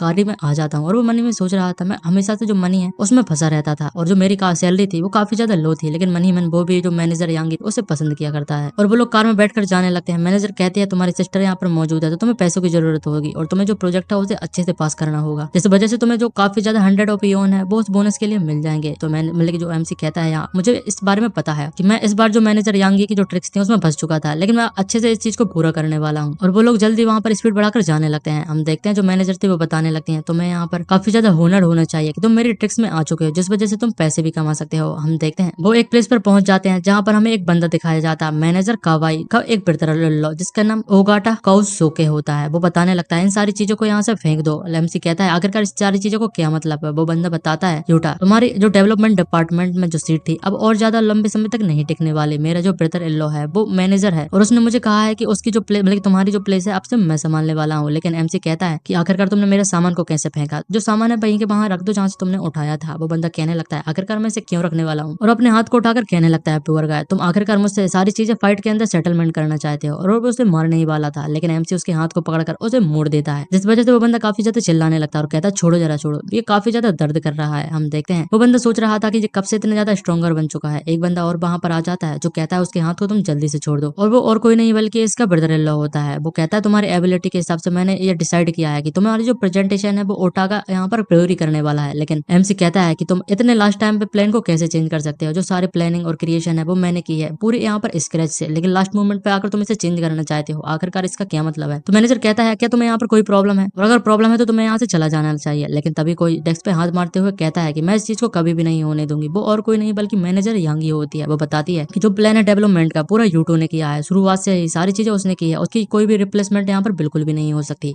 लेकिन तभी हम देखते हैं जो मैनेजर था वो कहने लगता है यांगी इससे तुम्हारा कोई भी लेना देना नहीं है, मेरे मैटर में बीच में मत पड़ो। तो जो मैनेजर थी वो बताने लगते हैं कवाई एक कंपनी के एग्जीक्यूटिव होने के तौर पर तुम्हारे पास कोई भी राइट नहीं है, मेरे जो डायरेक्टर सबऑर्डिनेट है उसे मेरी मर्जी के ऑर्डर देने की, और या फिर जो प्रेजेंटेशन है वो फेल हो जाती है, क्या तुम इसकी रिस्पॉन्सिबिलिटी लेने के लिए तैयार हो जाते हो। मैनेजर कहता है ऑलराइट, तुम्हें सारी चीजें बहुत ज्यादा जल्दी समझ में आ जाने वाली हैं, और वो वहां से जाने लगता है। मैनेजर यांगी कहते हैं तुम्हें चिंता करने की कोई भी जरूरत नहीं, तुम्हें बस प्रेजेंटेशन के ऊपर और उसकी प्रिपरेशन के ऊपर फोकस करना चाहिए, और वो वहां से जाने लगती है। एमसी सोचने लगता है मैनेजर यांगी काफी ज्यादा स्ट्रिक्ट है अपने काम के मुताबिक, लेकिन असल में काफी ज्यादा टेक केयर करने वाली एक औरत है। और वो हंसते जा रहा था। जिसके बाद कॉन्फ्रेंस रूम में हम देखते हैं उनकी जो प्रेजेंटेशन थी वो चलते जा रही थी, और सामने जो वाइस प्रेसिडेंट बैठा हुआ था होंग टेक ग्रुप का, उसे भी जो प्रेजेंटेशन थी वो काफी ज्यादा अच्छी लगती है जितना कि उसने यहाँ पर सोचा था। तो जो यूटा थी और यांगी दोनों ही काफी ज्यादा खुश हो जाते हैं, और हम देखते हैं जो यांगी थी वो यूटा को काफी ज्यादा पास में आ जाती है, और उसके वो भी उसे टच होने लगते हैं। यूटा शर्माने लगता है और कहता है मैनेजर काफी ज्यादा क्लोज में आ चुकी है। तभी वाइस प्रेसिडेंट कहने लगता है हमारी जो कंपनी थी प्रेसिडेंट है वो आ जाएंगे तो हमारा जो डेप्ट का सेटलमेंट है हम उसे भी पूरा कर लेंगे। लेकिन यांगी काफी ज्यादा शॉक्ड हो जाती है। वो बताने लगते हैं डेप्ट सेटलमेंट, आखिरकार तुम किस तरीके के सेटलमेंट की बात कर रहे हो, उसे कुछ भी समझ में नहीं आता। लेकिन तभी जो बैंक का मैनेजर था वो आ जाता है। वो कहने लगता है यांगी यहाँ पर हमारी कंपनी के ऊपर कई हजारों का जो डेप्ट है वो मौजूद है, कंपनी बुक में भी लिखा हुआ है, और इस तरीके से हमारी जो कंपनी की जो मतलब की पेएबल सैलरी होती है वो भी पूरी नहीं हो पाएगी। और वो बताती है कंपनी के एग्जीक्यूटिव होने के तौर पर तुम्हें इस तरीके की इस चीजों को पहले से सिचुएशन को हैंडल करके रखना था। लेकिन वो बताने लगती है डेप्ट, लेकिन कंपनी बुक में ऐसी कोई भी चीज मौजूद नहीं थी। और उसे याद आने लगता है कि उन ओल्ड मैन ने जो कंपनी से मौजूद की थी, और उसे ये पता तक नहीं था कि उन लोगों ने जो डेप्थ है इस बारे में छुपा कर रखा था। मैनेजर कहने लगता है कि तुम्हें कम्प्लीटली मूर्ख बना दिया गया है। उन ओल्ड मैन के द्वारा जो बुक थी जो तुम्हें पहले दी गई थी वो पूरी तरीके से गलत थी, और जो डेप्थ था वो अब तुम्हें चुकाना होगा। लेकिन यहाँ पर जो लड़की होती है वो बताने लगती है फेक बुक्स, आखिरकार ऐसे कैसे हो सकता है, और ऐसे तो लगता है कि उन लोगों ने शुरू से ही डिसाइड किया था कि मुझे इस चीज में ट्रैप करने का। तो मैनेजर बताने लगता है कि तुम इसमें परफेक्टली तरीके से फंस चुके हो, अब तुम कुछ भी नहीं कर सकते। यांगी को काफी ज्यादा गुस्सा आ रही थी। वो बताने बताने लगती है इस तरीके से जिस कंपनी को मैंने अपने ब्लड स्वेट और टीयर से बनाया है वो पूरी तरीके से बर्बाद हो जाएगी, आखिरकार तुम लोग ऐसा कैसे कर सकते हो। हम देखते हैं जो मैनेजर था वो वाइस प्रेसिडेंट के पास जाता है और कहता है बाय द वे हम लोगों ने एक न्यू कंपनी को स्टार्ट किया है जहां पर हम लोग जो है यूटेक कंपनी के साथ कॉन्ट्रैक्ट साइन करना चाहते थे। अगर जो प्रेसिडेंट है यूटेक कंपनी के वो इस कंपनी को 90 रैन में खरीद लेते हैं तो हमारी जो मतलब की मैनेजर होती है वो काफी ज्यादा सॉफ्ट हो जाती है और बताने लगती है 90 येन ये तो काफी ज्यादा लो प्राइस है, आखिरकार तुम किसी तरीके के एडवांटेज मतलब किसी की वीकनेस का एडवांटेज उठाने के बाद इस तरीके के जो अटेम्प्ट है उसे कैसे कर सकते हो। लेकिन मैनेजर कहता है लेकिन अब कुछ भी नहीं कर सकते, हमारे अपने पास कुछ भी नहीं बचा है और मुझे पता है कि तुम्हारे पास 90 एन अभी राइट नाउ होने भी नहीं वाले। तभी एक उनके पीछे बंदा था वो बताने लगता है मैनेजर कब आई, प्रेसिडेंट जो है यूटेक कंपनी के वो आ चुके हैं। तभी प्रेसिडेंट आ जाता है, वो बताने लगता है प्रेसिडेंट कोहिशिटा हम लोग आपका काफी ज्यादा लंबे समय से वेट कर रहे थे। उसके साथ में हम देखते हैं जो ब्रांच मैनेजर था वो भी आया हुआ था। तभी जो प्रेसिडेंट था वो बताने लगता है ब्रांच मैनेजर फुजीवारा मुझे माफ करना, मैं तुम्हें यहाँ पर अपने काम के लिए साथ में ले आ चुका हूँ, लेकिन मैं उस पर्सन से मीट करना चाहता था जिसने यहाँ पर इतने ज्यादा पैसे को तुम्हारी बैंक के अंदर डिपॉजिट कराया है। लेकिन ब्रांच मैनेजर कहता है कि मुझे माफ कर देना, हमारे जो बैंक के वीआईपी क्लाइंट होते हैं उनकी जो इन्फॉर्मेशन होती है इतनी आसानी से शेयर नहीं कर सकते, भले ही वो तुम्हारे लिए क्यों ना होगा। तो प्रेसिडेंट भी कहता है क्या ये यहाँ पर सच है। लेकिन तभी जो ब्रांच मैनेजर था वो काफी ज्यादा शॉक्ड हो जाता है क्योंकि एमसी उनके सामने बैठा हुआ था। वो बताने लगता है मिस्टर यूटा आप यहाँ पर क्या कर रहे हैं। तो एमसी भी उसे देख लेता है और कहता है ब्रांच मैनेजर फुजीवारा, और इतने में जो प्रेसिडेंट था वो समझ जाता है और बताने लगता है क्या ये वही पर्सन है जिस बारे में तुम बात कर रहे थे। मैनेजर कहता है तुमने यहाँ पर सही कहा, यही वो बंदा है। प्रेसिडेंट तुरंत यहाँ पर हम्बल बन जाता है और थोड़े झुकते हुए बड़ी रिस्पेक्ट के साथ एमसी को ग्रीट करने लगता है और बताता है मैं प्रेसिडेंट यूटेक कंपनी का, मेरा नाम कोनिशिटा है और मुझे तुम्हारे जैसे पर्सन से मिलकर काफी ज्यादा खुशी हुई। वो कहने लगता है कि आखिरकार हमारे हालचाल कैसे हैं। हम देखते हैं जो मैनेजर कबाई होता है वो सॉफ्ट हो जाता है और कहने लगता है प्रेसिडेंट कोनिशिटा क्या तुम यहाँ पर कोई गलती कर रहे हो किसी और को लेकर। ये झूठा मतलब जो यूटा है वो हमारी कंपनी में एक जूनियर के रूप में काम करता है। लेकिन हम देखते हैं प्रेसिडेंट चिल्लाने लगता है और कहता है कि तुम यहाँ पर पागल बंदे, जो पर्सन तुम्हारे साथ जो सामने मौजूद है आखिरकार तुम उसे कैजुअली तरीके से कैसे लेते हो, जिसने बैंक के अंदर यहाँ पर इतने ज्यादा पैसे को 1 लाख येन से भी ज्यादा पैसे को डिपॉजिट कराया था, ये काफी ज्यादा वेल्दी मैन है। हम देखते हैं सभी लोग यहाँ पर सॉक्ड हो जाते हैं। आगे एमसी कहता है प्रेसिडेंट कोनिशिटा अर्लियर तुम लोगों ने कहा कि तुम हमारे जो कंपनी है उसे 90 रैन में खरीदने वाले हो, लेकिन मुझे बोर्ड ऑफ डायरेक्टर पर तुम्हारा जो नेम है वो बिल्कुल भी यहाँ पर नहीं रखा मतलब कि दिखाई देता है, मुझे माफ कर देना लेकिन आप जो कंपनी है उसे बिल्कुल भी नहीं खरीद सकते। तो प्रेसिडेंट भी यहाँ पर कुछ नहीं कहता, वो कहता है अगर यहाँ पर ऐसी बात है तो जो ब्रांच मैनेजर फुजीवारा है वो कंपनी के डेप्ट है उसे पूरी तरीके से क्लियर करने वाले हैं। तो एमसी कहने लगता है प्रेसिडेंट आखिरकार इससे क्या मतलब है। लेकिन तभी जो मैनेजर थी वो पूछने लगती है मतलब की जो मैनेजर यांगी होती है वो कहती है लेकिन मुझे इससे पहले एक चीज को पूछना पड़ेगा। एमसी कहता है कि यहाँ पर जो पीपल इस चीज में इन्वॉल्व है जिन्होंने फेक बुक को क्रिएट किया है मैं उसे लीगली यहाँ पर कंपनी को सेल करने के तौर पर अच्छे से उन्हें ट्रीट करने वाला हूँ। जिसके बाद एमसी यहाँ पर मैनेजर कावाई की तरफ इशारा करते हुए कहने लगता है कि तुम लोगों ने इस सारी चीजों को बीच में अपने हाथ को यहाँ पर घुसेड़ा है तो तुम्हारी जो इन्वेस्टिगेशन है ब्रांच मैनेजर फुजीवारा करने वाले हैं और चिंता करने की कोई भी जरूरत नहीं, हम लोग इसे बड़ी अच्छे से कोऑपरेट करने वाले हैं। फुजीवारा कहता है कि अथॉरिटीज और कंडक्ट पूरी इन्वेस्टिगेशन के साथ होने वाला है। हम देखते हैं जो मैनेजर कवाई होता है वो काफी ज्यादा घबरा चुका था और कहता है मुझे कह दो ये सब चीजें झूठी होने वाली हैं। और अगले ही हम दिन देखते हैं वो अरेस्ट हो चुका था अपनी ही कंपनी को अंदर से बेचने के लिए। हम देखते हैं जिसके बाद जो मैनेजर यांगी होता है और हमारा एमसी था वो दोनों ही ड्रिंक कर रहे होते हैं। मैनेजर उसे शुक्रिया कहती है हमारी कंपनी को, लेकिन मेरी कंपनी को यहाँ पर बचाने के लिए मुझे काफी ज्यादा अप्रिशिएट करती है। और हम देखते हैं एमसी कहता है नहीं इसमें कोई भी बड़ी बात नहीं है। लेकिन जो अब कंपनी थी वो एमसी की हो चुकी थी, लेकिन वो अभी भी कहता है कि मैं मैनेजर यांगी को चाहता हूँ कि वो कंपनी को लीड करें, लेकिन इस बार तुम्हें केयरफुल रहना होगा, अगली बार तुम फ्यूचर में पास्ट के जैसे बिल्कुल किसी और के साथ मूर्ख नहीं बन सकती। और हम देखते हैं जो यांगी थी उसने कुछ ज्यादा ही पी ली थी, वो शर्माते जा रही थी और कहती है लेकिन मैं काफी ज्यादा जल्दी लोगों की बातों में आ जाती हूँ। और वो उठकर एमसी के पास जाने लगती है और कहती है आखिरकार हम और क्यों नहीं पीते। और हम देखते हैं वो जाते हुए गिर जाती है, एमसी उसे पकड़ लेता है। यांगी बताने लगती है ऐसा लगता है मैंने अपने एंकल को मोड़ लिया है, क्या तुम मुझे अपस्टर मेरे रूम में जाकर छोड़ सकते हो। और वो शर्मा रही थी और वो साथ ही में कहती है लेकिन तुम्हें मुझे प्रॉमिस करना होगा तुम इस स्ट्रेंज सिचुएशन का कोई भी फायदा नहीं उठाने वाले। एमसी उसे ले जाता है और कहता है मैं इन सारी चीजों को समझ चुका हूँ। वो उसे रूम में छोड़ देता है और कहने लगता है यांगी जो कि अब न्यू प्रेसिडेंट बन चुकी है कंपनी की, मैं अब वापस चला जाता हूँ। लेकिन हम देखते हैं जो यांगी थी उसे पकड़ लेती है और पकड़कर उसे किस करने लगती है और बताती है कि यहाँ पर इस बार तुम मेरे ट्रिक में आकर फंस चुके हो। हम देखते हैं एमसी भी इसी मौके का इंतजार कर रहा था और वो तुरंत ही यांगी को लिटा देता है और दोनों ही मूड बनाने लगते हैं और हमें बताते हैं कि 6 घंटे बीत चुके थे उन्हें मंजिल लेते हुए। एमसी बताने लगता है इसमें तुम्हारी ही गलती थी क्योंकि तुमने मुझे प्रोवोक किया था। और वो हंसने लगता है। तभी जो मैनेजर होती है वो फिर से उसे प्रोवोक कर लेती है और हम देखते हैं एमसी काफी ज्यादा एक्साइटेड हो जाता है और उनका नेक्स्ट राउंड फिर से शुरू हो जाता है। लेकिन तभी सीन शिफ्ट होता है, हमें एमसी दिखाते हैं। एमसी को मिशन मिलता है कि तुम्हें आज के दिन खत्म होने से पहले 50 पेनीज को स्पेंड करना होगा और जो बोनस है उसे रैंडम तरीके से मिलने वाला है। जिसके बाद हमें एमसी जो था मैनेजर से कहने लगता है कि तुम इस बारे में क्या सोचती हो कि मैं कंपनी के अंदर और थोड़ा इन्वेस्ट कर देता हूँ। लेकिन जो मैनेजर होती है वो मना कर देती है। अब मतलब की प्रेसिडेंट हो चुकी है, हम उसे प्रेसिडेंट ही बुलाएंगे क्योंकि वो बताती है उसे पहले जो डैमेज हुआ है कावाई इंसिडेंट के दौरान उससे पहले रिकवर करना होगा। बाकी के बाद में जो अंदर की और भी जो लोग थे जो पकड़े नहीं गए हैं उन पे मुझे काफी ज्यादा ध्यान देना होगा। कंपनी के फाइनेंस परफॉर्मेंस पर मुझे बहुत कुछ चीजें करनी है, लेकिन मेरे पास काफी ज्यादा कॉन्फिडेंस है, मैं अकेले ही उसे रिकवर कर सकती हूँ और उसे नए लेवल तक भी ले जा सकती हूँ। जिसके उसके बाद वो एमसी को किस करती है और कहने लगती है तुम्हारा बहुत बहुत शुक्रिया, और ये मेरा ग्रेटेस्ट तरीका है जो मेजर शेयर होल्डर है उसे रिपे करने के लिए। और वो काफी ज्यादा शर्माने लगती है और वहां से जाने लगती है। अभी एमसी को एक फोन आ जाता है, वो उसे उठाते हुए कहने लगता है यामागुची क्या हुआ कि जो आंट है वो हॉस्पिटलाइज हो चुकी है। वो हॉस्पिटल में चला जाता है। यामागुची उसका एक दोस्त है जिसकी जो मदर होती है वो हॉस्पिटलाइज हो जाती है। उसकी मदर बताती है कि अभी तक मुझे यहाँ पर कोई भी प्रॉब्लम नहीं थी, लेकिन अचानक से मुझे सिकनेस हो जाती है। एमसी बताता है चिंता करने की कोई भी जरूरत नहीं, ये बस सालों की थकावट है जो यहाँ पर अब साथ में निकल रही है। वो एप्पल को छीलते हुए बातें करते जा रहा था। तभी वो एमसी जो था उसके दोस्त से कहता है कि हम लोग यहाँ पर बचपन से ही दोस्त थे और मैं हमेशा यहाँ पर यामागुची के हाउस में, मतलब कि उसी दोस्त के हाउस में खाना खाने के लिए आया करता था और मैं एक्स्ट्रा ही खा लेता। उसका दोस्त भी हंस रहा था और वो आंट को एक एप्पल देने लगता है। एमपी सोचता है कि यहाँ पर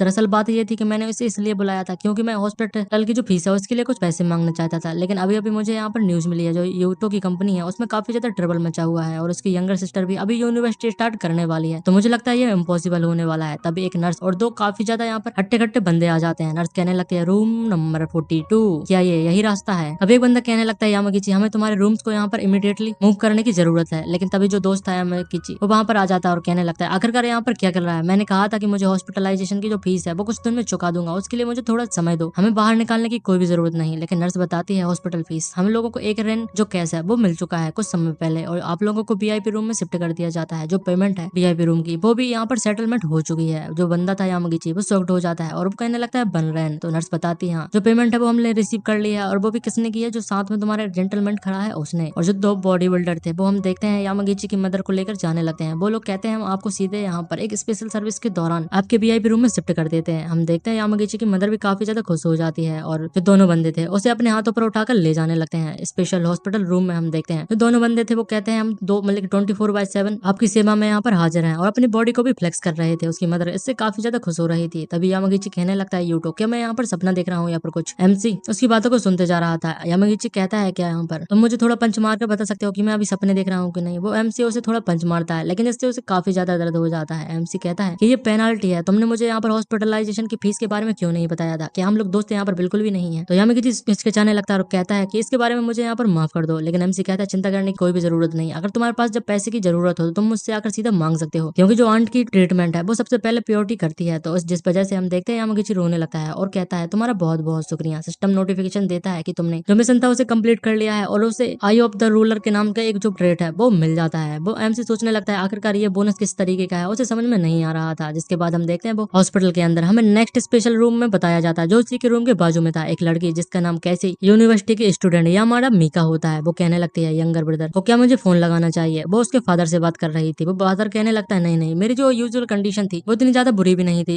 एक रीजन था मैंने तुम्हें यहाँ पर बुलाया था क्योंकि मैं कंपनी के मैनेजमेंट को यहाँ पर तुम्हारे ऊपर सौंपना चाहता था। वो एक फाइल के अंदर सारी चीजें उसे दे देता है जिसके अंदर कंपनी के सारे अरेंजमेंट लिखे हुए थे और वो कहने लगता है मीका तुम कैसे अकेडमी में एक एलाइड के तौर पर हो, जो प्रोजेक्ट है वो तुम्हारे लिए और तुम्हारे मेजर के हिसाब से परफेक्टली तुम्हें फिट होने वाला है, तो मैं यहाँ पर तुम्हें इस चीज को हैंडल कर रहा हूँ और मुझे तुमसे काफी ज्यादा उम्मीद है। तो वो कहने लगती है मैं इस बार जो वर्क है उसे केयरफुली तरीके से करूंगी और आपको सिर्फ यहाँ पर आराम करने पर ध्यान देना चाहिए। वो डैड कहने लगता है प्लीज इन सारी चीजों को तुम्हारे यंगर ब्रदर को बताने की कोई भी जरूरत नहीं, जो कि सेंजी होता है और शायद ये वही सेंजी होने वाला है जिसके साथ अभी हमारे एमसी की बहस हुई थी। और हम देखते हैं जो मीका थी वो वहां से जाने लगती है, लेकिन तभी एक लेडी और उसके साथ दो हम लोगों को भी देखते हैं। जो लेडी थी वो कहने लगती है ये लड़की कुछ ज्यादा ही अच्छी लग रही है और ऐसा लगता है कि इसके पास काफी ज्यादा वेल्दी एसेट्स भी होने वाले हैं। जो औरत थी वो एकदम से उस लड़की के सामने आ जाती है, मतलब कि मीका के सामने आ जाती है और गिर जाती है। वो बताने लगती है तुम्हें ध्यान देना चाहिए, आखिरकार तुम यहाँ पर कहाँ पर चल रही हो? लेकिन मीका कहती है तुम ही वो थी जिसने मुझे धक्का दिया था। लेकिन वहाँ पर जो दो लोग मौजूद थे वो उस लेडी का यहाँ पर साथ देने लगते हैं और कहते हैं कि तुम हमने भी देखा है कि तुम ही नहीं उस बूढ़ी औरत को धक्का दिया है, प्रिटेंड करने की कोशिश बिल्कुल भी मत ना करना कि यहाँ पर कुछ भी नहीं हुआ। और वो मीका को पकड़ने लगता है और पीछे के धकेलने लगता है, लेकिन तभी एमसी आकर उसे पकड़ लेता है और हम देखते हैं उसकी जो आई ऑफ द थ्रोट थी वो एक्टिवेट हो जाती है। मीका एमसी को धन्यवाद करती है, लेकिन जो एमसी था उसकी नजर कहीं और जा रही थी, वो शर्माने लगता है। आगे हम देखते हैं जो ओल्ड लेडी थी वो उस लड़की का पैर पकड़ लेती है और जोर से चिल्लाकर कहने लगती है कोई तो मेरी मदद कर दो, इस लड़की ने मुझे काफी ज्यादा जोरों से धक्का दे दिया है। वो काफी ज्यादा जोरों से चिल्लाते जा रही थी। एमसी उसी को देखते जा रहा था। लड़की जो थी वो चिंता में पड़ जाती है और कहने लगती है इंडीड मैं बहुत ही ज्यादा जल्दी जल्दी चल रही थी और शायद गलती से मैंने यहाँ पर आपको धक्का दे दिया होगा। लेकिन तभी एमसी कहता है अगर तुम एडमिट कर लोगी तो तुम उनके ट्रैप में फंस जाने वाली हो, क्या ऐसा नहीं होगा? लेकिन जो लड़की थी उसे ट्रैप के बारे में कोई भी आइडिया नहीं था। वो कहने लगती है एक ट्रैप, आखिरकार तुम्हारा इससे क्या मतलब है? एमसी सोचने लगता है अगर मैं जब एक स्पेसिफिक पॉइंट पर फोकस करता हूँ तो मेरी स्किल ऑटोमेटिकली एक्टिवेट हो जाती है और वो उसी कारण से पता लगा सकता है। वो लड़की को बताता है जब तुम्हारी बॉडी और उस पर्सन की बॉडी 3 सेंटीमीटर के अंदर से थी टच करने से तो जो वूमन होती है वो ऑलरेडी यहाँ पर नीचे की तरफ गिरना चालू कर देती है। साथ ही में जो लोग उसकी मदद कर रहे हैं वो कैमरे से फोटो को लेकर एक ऐसे एंगल से फोटो खींच रहे हैं जिससे इस तरीके से दिखाई दे कि तो जो सारी गलती है वो तुम्हारी ही होने वाली है और किसी को पता ना लगे, ये सारा सेटअप है। और एमसी बताता है ये परफेक्ट शूट होने वाला है सारे एंगल से और सारे व्यू से, यही लगने वाला है कि जो सारी गलती थी वो तुम्हारी थी। तभी लड़की यहाँ पर कहने लगती है तो अच्छा ऐसी बात है तो मुझे क्या करना चाहिए। एमसी बताता है मैं तो बस ये सारी चीजें कैजुअली कह रहा था, लेकिन वो कहता है ऑनेस्टली ये उसी प्रकार के लोग हैं जो स्पेशलाइज्ड होते हैं इस तरीके के एक्शन में, मतलब कि किसी को भी फंसाकर उससे पैसे ईटने में। रिसेंटली क्या तुमने किसी को काफी ज्यादा गुस्सा दिला दिया है। लड़की सोचने लगती है और सोचते हुए बताने लगती है, मतलब कि जो आंटी थी जो नीचे गिरी हुई ओल्ड लेडी थी उससे कहने लगती है सॉरी मैम, मैं तुमसे यहाँ पर गलती से टकरा गई हूँ। क्या तुम्हें ऐसा लगता है, लेकिन मैंने तुमसे तो यहाँ पर टकराया ही नहीं। जो लेडी थी वो चिल्लाकर कहने लगती है तुम कितने ज्यादा कावर्डली चाइल्ड हो, तुम अपनी गलती को यहाँ पर एक्सेप्ट भी नहीं करती। जो सिक्योरिटी कैमरा है हॉस्पिटल के उनके अंदर सारी चीजें रिकॉर्ड हो गई होंगी और तुम्हें क्या लगता है कि तुम बहाना मारकर यहाँ से जा सकती हो। लड़की कहती है कि हाँ आंटी मैं तुम्हारी बातों से पूरी तरीके से एग्री करती हूँ। जो सिक्योरिटी कैमरा है हमें उसे चेक कर लेना चाहिए, लेकिन जो रेगुलर कैमरा है वो फुटेज को इतने ज्यादा मिली सेकंड में डिटेल्स नहीं कर सकते। लेकिन आजकल के जमाने में जो सॉफ्टवेयर है वो काफी ज्यादा एडवांस हो चुके हैं, उनके जरिए तुम फोटो को एनालाइज कर सकते हो और उन्हें तुम काफी ज्यादा स्लो मोशन में देख सकते हो, जो कि 1000 सेकंड पर स्लो हो जाता है। और अगर ऐसा रहा तो जो सच्चाई थी वो सबके सामने आ जाएगी। जो लेडी थी वो थोड़ा पैनिक करना चालू कर देती है। तभी जो लड़की थी वो कहने लगती है जो सॉफ्टवेयर है वो वैसे तो काफी ज्यादा एक्सपेंसिव है, लेकिन जैसे कि मेरी ये गलती थी तो जो सारी कॉस्ट है मैं उसे कवर करने वाली हूँ, इंक्लूडिंग जो तुम्हारा लॉस होने वाला है। लेकिन अगर इसमें जो सारी गलती है वो मेरी नहीं निकलने वाली तो जो सॉफ्टवेयर का कॉस्ट और कंपेंसेशन है वो। लेकिन तभी जो लड़की थी और उसके साथ ही थे वो वहां से भागने लगते हैं और कहते हैं हमें यहाँ से जल्दी से भाग जाना चाहिए। लड़की यहाँ पर काफी ज्यादा चालाक थी, वो कहती है जैसा कि मैंने सोचा था। तभी एमसी कहने लगता है क्या यहाँ पर सच में इतना हाई टेक्नोलॉजी का एडवांस सॉफ्टवेयर आज के जमाने में आ चुका है। लेकिन लड़की हंसते हुए कहने लगती है ये तो बस एक झूठी था, लेकिन प्रोबेबली ये उन लोगों को कन्विंस करने के लिए काफी ज्यादा अच्छा था। और दोनों ही यहाँ पर हंसने लगते हैं, जिसके बाद लड़की बताती है बाय द वे मेरा नाम यहाँ पर यामादा मीका है और तुम्हारा बहुत बहुत शुक्रिया मेरी मदद करने के लिए। एमसी कहता है मेरा नाम यूटो मासुमिया होता है। लड़की कहने लगती है मैं थोड़ी यहाँ पर जल्दी में हूँ तो मुझे अभी जाना होगा, लेकिन अगर तुम फ्री रहते हो तो जरूर से यूनिवर्सिटी में आना, मैं तुम्हें वहाँ पर जरूर से मिलूंगी। और वो वहाँ से जाने लगते हैं। एमसी कहता है तुम्हारा मुझसे इतनी कैजुअली तरीके से बात करना और मुझे यूनिवर्सिटी में इन्वाइट करना, क्या तुम्हें बिल्कुल भी नहीं लगता कि मैं थोड़ा सस्पिशियस हो सकता हूँ। लेकिन एमसी इन बातों पे ध्यान नहीं देता। वो कहता है कि यहाँ पर ऐसा लगता है कि मेरे जो कनेक्शन है इन जैसे लोगों के साथ बिल्कुल भी नहीं है, लेकिन ऑलरेडी 6 बज चुके थे। तो वो अपने घर जाने के लिए तैयार हो जाता है। हमें बताते हैं यूटा का जो रेंटल अपार्टमेंट है वो वहाँ पर पहुंच जाता है और एक सोफा सेट पर बैठे हुए जो लाइव स्ट्रीम होता है उन्हें देखने लगता है। वो कहने लगता है लाइव स्ट्रीम को देखने में काफी ज्यादा एक्साइटमेंट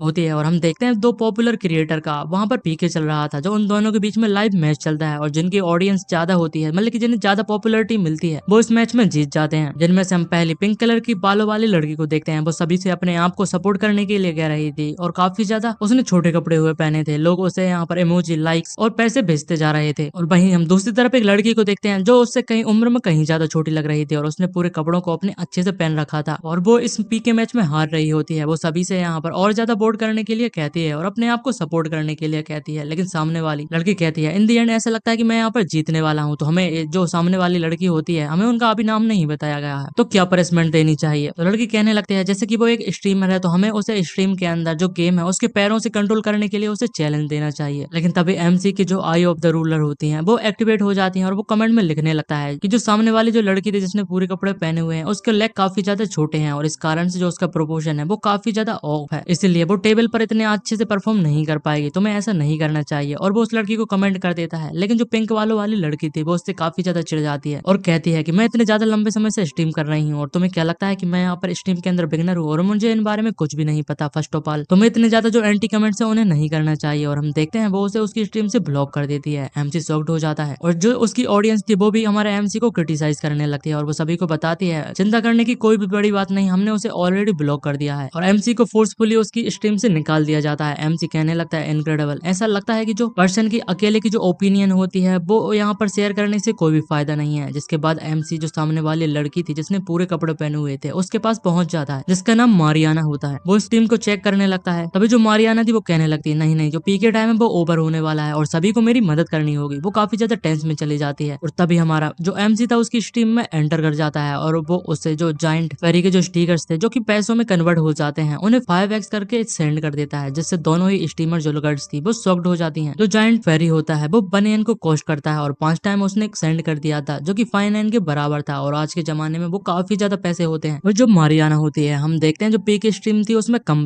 कर लेती है। मारियाना काफी ज्यादा खुश हो चुकी थी। वो कहने लगती है यूटू-सान तुम्हारा बहुत बहुत शुक्रिया मुझे सपोर्ट करने के लिए। और जो सामने वाली पिंक हेयर की लड़की थी वो कहने लगती है यूटू यूटो, ये तो मुझे कुछ सुना सुना सा लग रहा है, ये काफी ज्यादा फेमिलियर पर्सन है। और वो अपने पोज को चेंज करते हुए काफी ज्यादा सेडक्टिव तरीके में सभी को काफी ज्यादा हार्डर ट्राई करने के लिए कहने लगती है। और इस लड़की का नाम युकाची होता है। वो बताते हैं कि युकाची है, तुम सभी को के लिए जो लेटेस्ट स्ट्रेच है वो करने वाली है। लेकिन हम देखते हैं एमसी के सामने कौन टिकने वाला था, वो जायंट फेरी को 10 गुना करके भेज देता है। सभी लोग काफी ज्यादा शौक थे, वो कहने लगते हैं नहीं नहीं नहीं, अनदर 10 यहाँ पर आ चुके हैं। ऐसा लगता है वो रिपीट करते ही जा रहा है, उसकी उंगली लगातार दबते ही जा रही है। आखिरकार जो इतना बिग स्पेंडर है वो कैसे शो हो चुका है, ये तो कम्प्लीटली तरीके से पूरे जो पीके का रिजल्ट था उसे बदल देने वाला है। मारियाना काफी ज्यादा खुश हो चुकी थी, वो कहने लगती है देन यामाची, मतलब कि युकाची सॉरी युकाची नाम है उसका, तो ये टाइम हो चुका है तुम्हारे गेम पेनाल्टी के बारे में। जो युकाची थी वो काफी ज्यादा शॉक्ड हो चुकी थी और एमसी सोचने लगता है कि तुम्हें मुझसे पंगा नहीं लेना चाहिए था युकाची, तुम मेरे अपोलोजाइज के लिए वेट करना। और उसके मैसेज अभी तक उस तक नहीं पहुंच रहे थे। वो कहने लगता है कि तुम्हें इस चीज को करना ही होगा। और हम देखते हैं स्ट्रीम के अंदर जो युकाची होती है वो माफी मांगने लगती है यूटो से। वो कहती है मुझे माफ कर दो, मैंने यहाँ पर जो पेनल्टी है उसे एक्सेप्ट करने के लिए पूरी तरीके से तैयार हूँ। एमसी शॉक्ड हो जाता है और जब हम देखते हैं कि मारियाना ने उसे मैसेज किया था, वो कहने लगती है यूटो सा तुम्हारा पहले के लिए मुझे सपोर्ट करना काफी ज्यादा अच्छा लगा और उसके लिए काफी ज्यादा शुक्रिया, लेकिन तुमने यहाँ पर मुझे काफी ज्यादा पैसे जो है मेरे ऊपर खर्च कर दिए होंगे। अगर तुम चाहो तो मैं उन्हें कभी भी तुम्हें रिटर्न कर सकती हूँ। और बताती है अगर मैंने तुम्हें अपसेट कर दिया हो तो मैं तो जो सारा रिफंड है उसे भी कर सकती हूँ, तो तुम्हें चिंता करने की कोई भी जरूरत नहीं। एमसी सोचने लगता है रिफंड, क्या मैं इतना ज्यादा स्पीसियस हो चुका हूँ? एमसी कहता है नहीं नहीं, इसमें कोई बड़ी बात नहीं, जो सारा पैसा है वो तुम्हारा होने वाला है और ये कोई ज्यादा बड़ा पैसा नहीं था। जिसके बाद मारियाना की जो लोकेशन होती है आईपी एड्रेस पर, वो मुशाशी डिस्ट्रिक्ट होता है। मारियाना कहने लगती है क्या तुम यहाँ पर मुशाशी डिस्ट्रिक्ट में रहते हो, और अगर रहते हो तो क्या तुम मुझसे मिलना चाहते हो? मैं तुम्हें एक अच्छी से ट्रीट देने वाली हूँ, एक थैंक यू गिफ्ट के तौर पर। तो तुम्हें क्या लगता है हमें मिलना चाहिए? एमसी सोचने लगता है कि ऐसा भी हो सकता है कि मैं टारगेटेड हो चुका हूँ, क्योंकि मैंने काफी ज्यादा पैसों को वेस्ट कर लिया है बेल स्टीमर और जो डेस्परेट मतलब कि डेस्परेट होते हैं फैंस के लिए, तो इसमें कोई भी बड़ी बात नहीं है। लेकिन फ्री मील वो भी कोई और दे रहा हो तो ये कोई क्राइम नहीं है। वो बताता है कि मैं अपनी लोकेशन को भेज दूंगा। जिसके बाद हम मारियाना हाउस में देखते हैं, उसका हाउस काफी ज्यादा बड़ा और लग्जरियस लग रहा था। एक कमरे में बहुत सारे लेटेस्ट कलेक्शन के हैंडबैग्स दिखाए जाते हैं जो काफी ज्यादा एक्सपेंसिव लग रहे थे। एक लेडी बैठी हुई थी जो कहने लगती है ये किड जो है उसकी मोम उससे मिलने के लिए आए हैं, लेकिन वो कहीं और ज्यादा बिजी है और उसने मुझे पूरे दिन भर के लिए यहाँ इन दीवालों से बात करने के लिए छोड़ दिया है। क्या मैं उसे यहाँ पर बात करने के लिए कोई भी नहीं मिलने वाला? तभी वो लड़की वहां पर आ जाती है और ये और कोई नहीं बल्कि मारियाना होती है और कहने लगते हैं मेरी जो स्ट्रीमिंग जॉब है वो काफी ज्यादा लंबे समय तक लगी है, ऐसा लगता है या मुझे जो मेरी मोम है उनसे काफी ज्यादा लंबे समय तक बात करनी होगी, मेरा जो काम है वो खत्म हो चुका है। और वो उसके मोम के पास आकर चिपक जाती है और कहने लगते हैं यहाँ पर कोई रास्ता ही नहीं है कि मैं अपनी जो बिलव्ड मोम है उन्हें अकेले छोड़ दूं, क्या मैंने यहाँ पर सही कहा? तो उसकी जो मदर थी वो कहने लगती है ऑनेस्टली तुम्हें इतना ज्यादा यहाँ पर काम करने की कोई भी जरूरत नहीं, क्योंकि जो तुम्हारी लिटिल पॉकेट मनी है वो मैं हर मंथ तुम्हें यहाँ पर भेज ही देती हूँ, तो तुम्हें इस सभी चीजों को करने की कोई भी जरूरत नहीं। और जो तुम्हारे गले में नेकलेस पड़ा हुआ है जो एक ब्रांड न्यू है, इसकी कॉस्ट 43 यान होती है और तुम स्ट्रीमिंग की जो मनी है उसके बलबूते पर लाइफ टाइम में इसे कभी भी नहीं खरीद पाओगी। लेकिन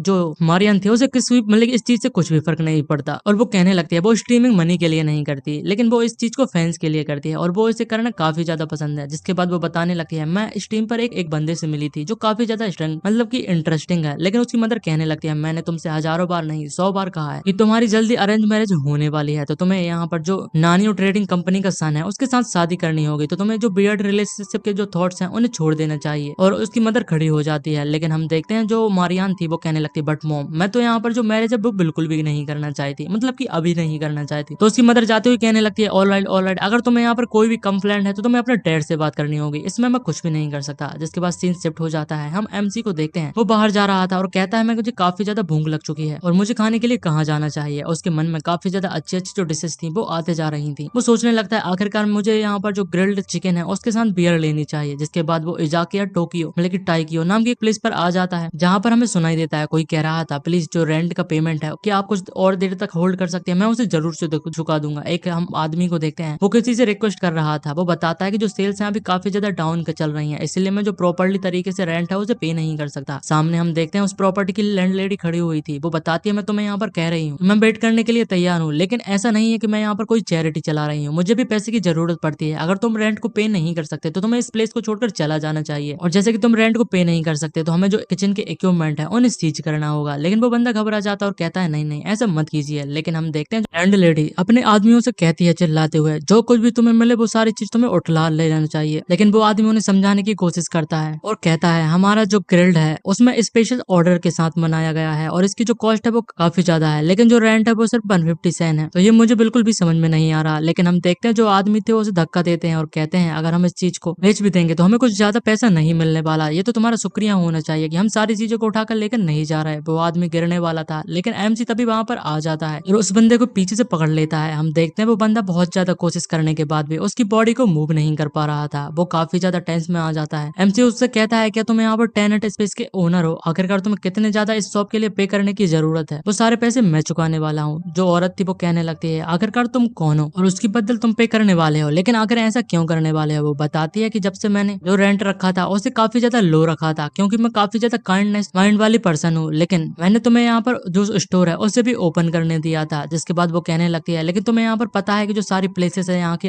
रिडेवलपमेंट के अंडर में जाने वाली हैं और ऐसा कॉमर्शियल एरिया बनने वाला है, तो मेरे पास कोई रास्ता नहीं है। मुझे जो सेम रेंट है वो मैं नहीं रख सकती, मुझे भी रेंट को बढ़ाना होगा। तो बंदा कहने लगता है कि तुमने यहाँ पर ये कहा है, लेकिन हर बार रिडेवलपमेंट के नाम पे जब से वो अनाउंस हुआ है तुम प्राइस को बढ़ाते ही जा रही हो। लेकिन जो लेडी थी वो उसे चुप करा देती है और कहती है जो साथ की तीनों शॉप है मेरी होने वाली है, और अभी यहाँ पर एक जो ऑफर है वो भी चल रहा है कि तुम अपनी जो शॉप है उसे रेंट कर सकते हो, वो भी 2 येन के बदले में, और मुझे वो ऑफर चाहिए क्योंकि वो मुझे काफी ज्यादा फायदेमंद है। एमसी अपने फोन को निकाल कर किसी से बात करने लगता है और कहता है ब्रांच मैनेजर फूजीवारा, और वो उससे बात करने लगता है। लेडी उससे कह रही होती है अगर तुम्हें यहाँ पर 80 सेंट को बनी एन में रेंट में मंथली देने के लिए तैयार हो तो मैं इस बारे में सोच भी सकती हूँ। एमसी तभी कहता है क्या पेपर वर्क कंप्लीट हो चुके हैं? तुम्हारा बहुत बहुत शुक्रिया। जिसके बाद एमसी कहता है कि हमें इस तरीके की चीजों को जो ओनरशिप के राइट है उसे डिस्कस करने की कोई भी जरूरत नहीं, क्योंकि जो प्लेस है ऑलरेडी मेरी हो चुकी है। लेकिन जो लेडी थी वो हंसते हुए कहने लगती है तुम्हारी क्या तुम्हें यहाँ पर पता है कि ये प्लेस मेरे नाम पर है, और क्या तुम अपने दिमाग से पागल हो चुके हो? जो पूरी बिल्डिंग है वो मेरे नाम पर मौजूद है, चाहे तुम मुझे कितने भी ज्यादा पैसे क्यों ना देने वाले हो, मैं इसे बेचने वाला बिल्कुल भी नहीं है। और वो अपने आदमियों से कहने लगती है कि तुम लोग यहाँ पर क्या बातें सुन रहे हो, जल्दी करो और वहां पर जो भी सामान मौजूद है उसे यहाँ पर उठाकर लेके आओ। हम देखते हैं वो शॉप के पास जाने लगते हैं, लेकिन एमसी जो था उन दोनों को ही अकेले के दम पर संभाल लेता है और उन्हें काफी ज्यादा दूर धकेल देता है, जिससे लेडी भी काफी ज्यादा घबरा चुकी थी और कहने लगती है आखिरकार तुम क्या करने की कोशिश कर रहे हो? मैं तुम्हें पुलिस को पकड़ा दूंगी, मैं पुलिस को कॉल करने वाली हूँ। एमसी कहता है कि मैं तो बस कंफर्म कर रहा था कि तुम्हारे पास सिर्फ एक ही राइट है, जो कि कॉमर्शियल प्रॉपर्टी को यूज करने के लिए। तभी हम देखते हैं वहां पर बहुत बड़ी बड़ी मशीनरीज आ जाती हैं जो इस पूरे प्लेस को डिस्ट्रॉय कर सकती हैं। एमसी कहता है ऑन दी अदर हैंड मैंने इस पूरी लैंड को जो एंटायर डाउनटाउन है उसे परचेज कर लिया है, मैं कुछ भी कर सकता हूँ। अभी जो वर्कर्स थे वो आ जाते हैं और कहते हैं सर हमें कहाँ से स्टार्ट करना चाहिए? जो लेडी थी वो चिल्लाने लगती है और कहती है आखिरकार तुम क्या करने की कोशिश कर रहे हो? एमसी बताता है कि मुझे ऐसा लगता है कि अगर मैं चाहूँ तो यहाँ पर पूरे होल एरिया को फ्लैटन कर सकता हूँ, वो भी उसमें समय नहीं लगने वाला था, और जिसके बाद शायद मैं ऐसे 2 महीने 3 महीने यहाँ पर और भी ज्यादा लंबे समय तक ऐसे ही पड़ा रहने दूं। और मुझे नहीं लगता कि इसके बाद इसे कोई भी परचेस मतलब कि रेंट करने चाहता है। कुछ फ्यू हंड्रेड यानी मेरे लिए कुछ भी नहीं होने वाले, वो तो मेरे लिए बस एक लिटिल पॉकेट मनी के समान है। जो लेडी थी वो काफी ज्यादा घबरा जाती है और कहती है कुछ 100 येन, वो भी पॉकेट मनी? और ऐसा लगता है कि मैंने कम मतलब कि सच में किसी जो डेंजरस आदमी है उसे यहाँ पर परेशान कर दिया है। वो अपने घुटनों पर आ जाती है और कहती है प्लीज मुझे यहाँ पर माफ कर दो। वो बताती है लास्ट ईयर मेरी जो सारी इंस्टॉलमेंट थी वो फेल हो चुकी हैं और मेरे पास अपने जो सपोर्ट करने के लिए कुछ भी नहीं बचा है, बस ये रेंट करने के लिए दुकान ही बची थी, इसलिए मुझे ऐसा करना पड़ा था। एमसी कहता है कि तुम्हें यहाँ पर पता है कि तुम्हें क्या करने की जरूरत है? वो लेडी कहने लगती है अब से जो सारा एक्स्ट्रा रेंट है उसे छोड़ दिया जाएगा, साथ ही में जो इलेक्ट्रिसिटी बिल और वाटर बिल है वो हमारे ऊपर रहने वाला है, इस बारे में तुम क्या कहते हो? एमसी कहता है बेल अब तुम्हें यहाँ पर पता है कि तुम्हें क्या करना चाहिए। इस वजह से हम देखते हैं किसी के जो अचीवमेंट्स पॉइंट होते हैं वो भी उसे मिल जाते हैं। जिसके बाद हम देखते हैं जो शॉप जिस बंदे ने रेंट की हुई थी वो एमसी को अच्छा अच्छा ग्रिल्ड सैंडविच और वगैरह वगैरह चीजें बनाकर खुआने लगता है। वो कहता है टुनाइट जो सारी प्लेस है वो तुम्हारे लिए रिजर्व की गई है, तुम जितना चाहे खा पी सकते हो। और वो कहता है कि मात्सुमिया सामा तुम्हारा बहुत शुक्रिया आज जो तुमने मेरे लाद के लिए यहाँ पर किया है। एमसी कहता है प्लीज मुझे इस तरीके से कहने की कोई भी जरूरत नहीं, और मैं हमेशा यहाँ पर आज से जो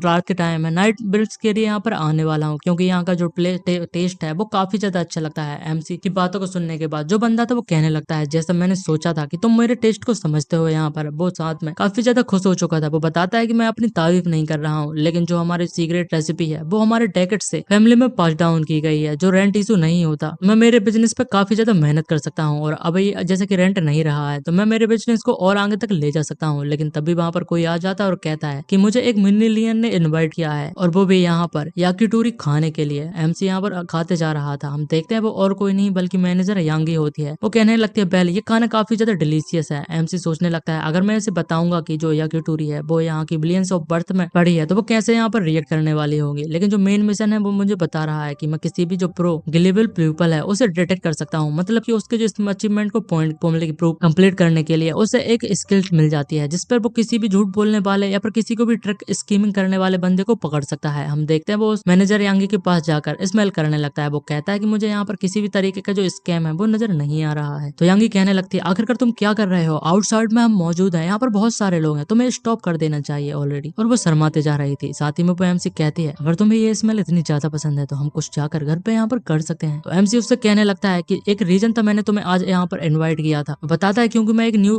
कंपनी को स्टार्ट करने वाला हूँ और इसमें मुझे तुम्हारी जरूरत है कुछ चीजों को सेटअप करने की और ऑफिस को डिसाइड करने की। जो प्रिपरेशन था कंपनी की वो तुम्हारे ऊपर होने वाला है। तो एमसी मतलब जो लड़की थी वो बताने लगती है तुम्हारा ये मतलब कि मैं सेक्रेटरी होने वाली हूँ, ऑफकोर्स ये मेरे लिए कोई भी बड़ी बात नहीं है। आगे वो बताती है बाय द वे किस टाइप के बिजनेस को तुम यहाँ पर करने वाले हो जिसमें तुम्हें ऑफिस की और वगैरह चीजों की जरूरत पड़ेगी। तो वो बताता है कि मैंने अब इस चीज में डिसाइड नहीं किया है लेकिन मैं सोच रहा हूँ जो इन्वेस्टमेंट कंपनी है शायद उस पर यहाँ पर काम करूँ। उसके लिए मुझे हेडक्वार्टर्स बनाने के लिए काफी ज्यादा अच्छी लोकेशन की जरूरत होगी, जितनी ज्यादा अच्छी उतनी ज्यादा बेहतर। एमसी सोचने लगता है आज सडनली मुझे एक आइडिया आ चुका है जो मियाओ मियू सेन थी मेरे रास्ते में पड़ने वाली है जब मैं हेडक्वार्टर बिल्डिंग जाने वाला हूँ और मैं उसकी मदद भी कर सकता हूँ जिस वजह से मुझे काफी ज्यादा बोनस इफेक्ट भी मिलने वाले हैं। वो खुश लग रहा था। तभी हम देखते हैं जो मैनेजर थे वो कहती है ये भी काफी ज्यादा अच्छी बात है। आई एम सॉरी मतलब कि मैनेजर नहीं है वो एक प्रेसिडेंट बन चुकी है और मैंने जो करंट कंपनी है वो स्टार्ट की थी इसलिए मुझे काफी ज्यादा एक्सपीरियंस है और मुझे प्रोडक्ट और वगैरह फाइंड लोकेशन को फाइंड करने में कोई भी प्रॉब्लम नहीं होने वाले। एमसी कहता है लेकिन तुम्हें मनी को वेस्ट करने की कोई भी जरूरत नहीं। ऑलराइट क्या तुम समझ चुकी हो क्योंकि जो चीजें हैं यहाँ से और भी ज्यादा एक्सपेंसिव होने वाली हैं। हम देखते हैं तभी जो मैनेजर थी वो शॉपकीपर से कहते हैं ये सारा सामान को यहाँ पर हटाने के लिए, लेकिन एमसी कहता है आखिरकार क्यों। हम देखते हैं वो लोग घर पर आ जाते हैं और आते ही उन लोगों का जो माहौल है वो बनने लगता है और मैनेजर कहने लगते हैं ऑनेस्टली मैं काफी ज्यादा यहाँ पर मेहनत कर रही थी इस कंपनी को तुम्हारे लिए मैनेज करने के लिए, लेकिन तुम किसी और लड़की के साथ यहाँ पर मुझे चीट करने की कोशिश कर रहे हो। एमसी बताता नहीं ऐसी कोई बात नहीं है, लेकिन लड़की बताती है कि तुम्हारे अंदर से किसी और के परफ्यूम की स्मेल आ रही है, तुम मुझे बुद्धू नहीं बना सकते। आगे वो बताती है मैं और भी ज्यादा तुमसे नहीं पूछने वाली, बस इतना यहाँ पर बता दो कि जब तुम्हें मदद करने मतलब की जरूरत पड़ने वाली है तो तुम्हें मुझे ही फोन करना होगा। मैं उन सारी चीजों को यहाँ पर अच्छे से ध्यान रख लूंगी। क्या तुम इस चीज को समझ चुकी हो। बुक एमसी कहता है ऑफकोर्स मैं इन सारी चीजों को समझ चुकी हूँ। जिसके बाद वो प्लेस पर जाने के लिए तैयार हो जाते हैं, लेकिन हमें दिखाते हैं उसका पीछा और कोई कर रहा था और एमसी की जो स्किल थी आई ऑफ द रूलर वो एक्टिवेट हो जाते हैं। एमसी को समझ में आ जाता है कोई उसको डिस्टेंस से फॉलो करने की कोशिश कर रहा है और इसी के साथ ये पार्ट एंड हो जाता है। वीडियो अच्छी लगी हो तो लाइक एंड सब्सक्राइब जरूर से कर दीजिएगा। इस वीडियो में मैंने 1 to 8 के जो सारे चैप्टर्स हैं उन्हें एक्सप्लेन कर दिया है और आगे के चैप्टर्स जो हैं वो अभी रिलीज नहीं हुए हैं। रिलीज होते ही मैं उन्हें भी आज एक्सप्लेन कर दूंगा अगर इस वीडियो को अच्छा यहाँ पर रिस्पॉन्स मिलता है तो, नहीं तो मैं तो वैसे भी कल एक न्यू मानवा को एक्सप्लेन करने वाला हूँ। तो वीडियो को दबा के लाइक कीजिएगा और कमेंट करना मत भूलिएगा। जितनी ज्यादा लाइक कमेंट मिलेंगी उतनी ही ज्यादा अच्छा लगेगा। तो keep supporting me. Thanks for watching.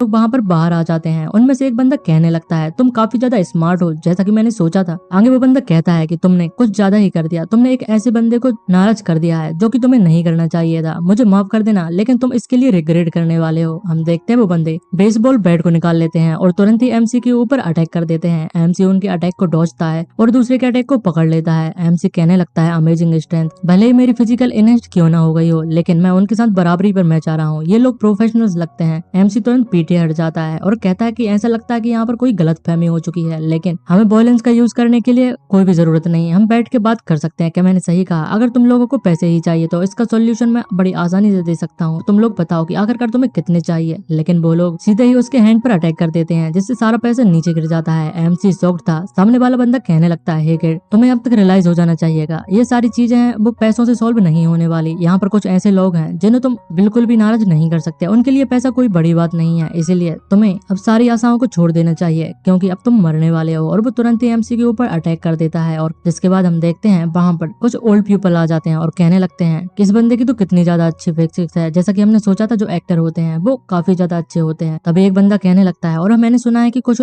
Movie की शूट के लिए उन्हें एक्स्ट्रा लोगों की जरूरत थी, इसलिए हम लोग यहाँ पर आ चुके हैं और वो लोग तो हमें पैसे भी देने के लिए तैयार है। हम देखते हैं वो और कोई नहीं बल्कि मायूमी होती है जो कि अभी तक गई नहीं होती है। वो बताती है ऑफ कोर्स मैं तुम लोगों को एडवांस में पैसे देने वाली हूँ, हर एक बंदे के लिए एक सेन हो जाने वाला है, सभी लोग लाइन पर लगा लो। एमसी शॉक्ड हो जाता है और कहने लगता है मायूमी आखिर यहाँ पर क्या कर रही है। मायू अपने पैसों को ऊपर उछाल देती है और सभी से कहने लगती है कि तुमने मुझे बुद्धू बनाने की कोशिश की लेकिन ये इतना आसान बिल्कुल भी नहीं था। सभी ओल्ड पीपल थे वो काफी ज्यादा खुश लग रहे होते हैं। वो कहते हैं अगर हमें इतना ज्यादा पैसा मिलने वाला है तो हमें एक्टिंग भी काफी ज्यादा अच्छी करनी पड़ेगी और साथ ही में वो उस विलन के साथ फोटो भी खिंचा रहे थे। लेकिन वो विलन जो था वो काफी ज्यादा गुस्से में आ जाता है और बहुत ही ज्यादा फ्रस्ट्रेटेड होते जा रहा था। तभी एमसी कहता है अगर तुम्हारे पास पैसे हो तो तुम स्ट्रॉन्गेस्ट फोर्स को भी गैदर कर सकते हो। आखिरकार अब तुम क्या चाहते हो, क्या तुम गिव अप करने वाले हो कि नहीं? तभी हम उन विलन में से एक बंदे को देखते हैं जो एक ग्रैंड माँ को पकड़कर रोने लगता है और कहता है, ग्रैंड माँ तुम तो बस मेरी ग्रैंड माँ जैसी लग रही हो। तो ग्रैंड माँ कहती है, अगर तुम चाहो तो तुम मुझे भी ग्रैंड माँ बोल सकते हो। लेकिन उनका बॉस कहता है, आखिरकार तुम क्या कह रहे हो, हमें यहाँ से चलना चाहिए। हम देखते हैं वो तीनों ही वहां से भाग जाते हैं। तभी एक जो ओल्ड वुमन थी वो कहने लगती है, वो तो पहले से ही जा चुके हैं, क्या फिल्म जो थी वो खत्म हो चुकी है? तो मायूमी उन्हें बताती है, सॉरी, जो आज का शूट था वो खत्म हो चुका था, मैं तुम्हें दोबारा से ज्वाइन करने का चांस जरूर से दूंगी। और उनको भी पैसे देकर वहां से भगा देती है। लेकिन एमसी सोच रहा था, आखिरकार इन लोगों को किसने हायर किया होगा और इन सभी के पीछे कौन होगा जो मेरे ऊपर अटैक करवाना चाहता है। जिसके बाद हम बैंक के अंदर देखते हैं, जो सेक्रेटरी थी वो वहां पर आ जाती है और कहती है, आज मुझे कुछ ज्यादा ही स्लीप आ रही है और मैं तो आज लेट होते होते ही बच गई। लेकिन अभी पीछे से कोई चिल्लाने लगता है, आखिरकार तुम इतने ज्यादा अलाल क्यों हो चुकी हो, तुम्हें काम करना चाहिए। हम देखते हैं दो बंदे वहां पर आ जाते हैं, जिनमें से एक बंदा कह रहा था, आखिरकार एक बैंकर के लिए उसको क्लीन अपीयरेंस और डिसिप्लिन जो बिहेवियर होता है वो सबसे ज्यादा एसेंशियल होता है, उसे उस चीज को मेंटेन करके रखना चाहिए। लेकिन आखिरकार तुम देखो, या जो कस्टमर है वो तुम जैसे एक औरत को देखने के बाद वो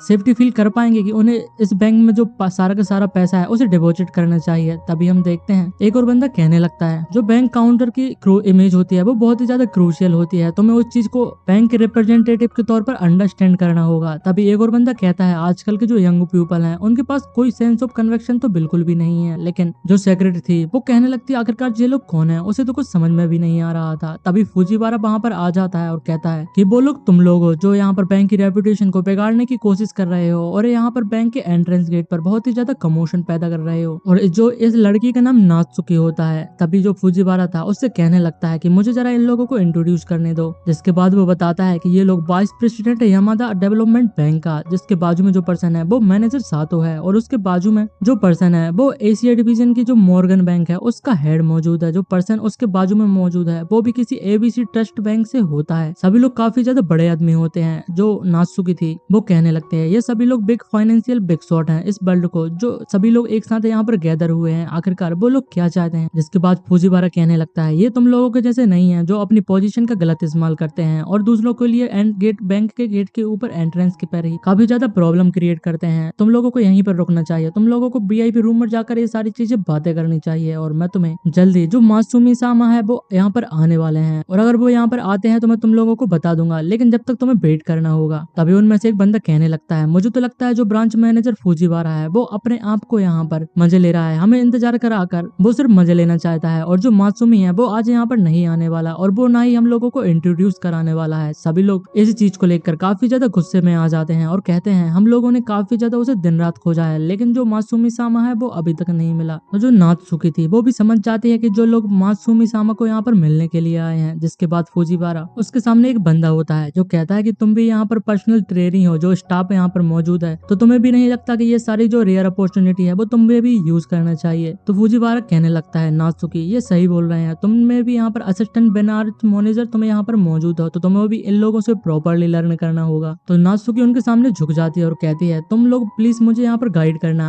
और मुझे अच्छे से सिखाना। तो वो सभी लोग जो थे वो शॉक्ड हो जाते हैं और कहने लगते हैं, असिस्टेंट ब्रांच मैनेजर, वो भी इतनी ज्यादा यंग एज में, उन्हें तो यकीन ही नहीं हो रहा था। तभी एक बंदा कहने लगता है, ब्रांच मैनेजर फुजीवारा, क्या तुम्हें नहीं लगता ये कुछ ज्यादा ही हो चुका है, ये तो सिर्फ अपनी पावर का गलत इस्तेमाल कर। फुजीवारा कहने लगता है कि आखिरकार तुम किस बारे में बात कर रहे हो, मैंने अपनी पावर का गलत इस्तेमाल बिल्कुल भी नहीं किया है। लेकिन सामने वाला बंदा मानने को बिल्कुल भी तैयार नहीं कर रह रहा था। वो कहने लगता है, स्टिल जो मूवमेंट असिस्टेंट ब्रांच मैनेजर है वो इतनी ज्यादा यंग एज में कैसे हो सकती है। लेकिन नात्सुमी यहाँ पर किसी और को कॉल कर रही थी। कॉल करते हुए कहने लगती है, मासूमी सामा, आखिरकार क्या आप जो बाकी के 597 डिपॉजिट करने वाले हो कि नहीं, और अगर आप चाहते हो तो मैं उन सारी चीजों को टेक केयर करने वाले हूँ। हम देखते हैं मासूमी का नाम सुनते ही सभी लोग काफी ज्यादा शॉक्ड हो जाते हैं और कहते हैं, इसमें कोई भी गलती नहीं हो सकती। और तभी एक बंदा कहता है, यहाँ पर हार्डली बहुत ही ज्यादा रेयर कस्टमर होते हैं जो 597 को डिपॉजिट कराना चाहते हैं। तो जिसके बाद फुजीवारा बताता है कि सबसे पहले जो मासूमी सामा को जिसने सर्वे किया था वो नात्सुकी ही थी और इसलिए तुम अंडरस्टैंड कर सकते हो कि आखिरकार वो ब्रांच मैनेजर कैसे बनी। सभी लोग यहाँ पर समझ जाते हैं और कहते हैं, नात्सुमी सामा तुम काफी ज्यादा अमेजिंग हो, तुमने ट्रूली यहाँ पर जो ब्रोकर का रोल है उसे निभाया है। और सभी लोग काफी ज्यादा खुश हो जाते हैं। जिसके बाद सीन शिफ्ट होता है और हमें एक अपार्टमेंट दिखाते हैं जहाँ पर नात्सुकी हाँफते हुए आ रही थी। वो काफी ज्यादा थक चुकी थी। एमसी उससे कहता है कि तुमने बहुत ही ज्यादा अच्छा काम किया, तुम्हें पानी पी लेना चाहिए। और वो उसको बॉटल देने लगता है। नात्सुकी उस बॉटल को ले लेती है और कहती, आफ्टर ऑल मुझे तो ये करना ही था क्योंकि मुझे जो मात्सुमी सामा है उनकी प्राइवेसी को जो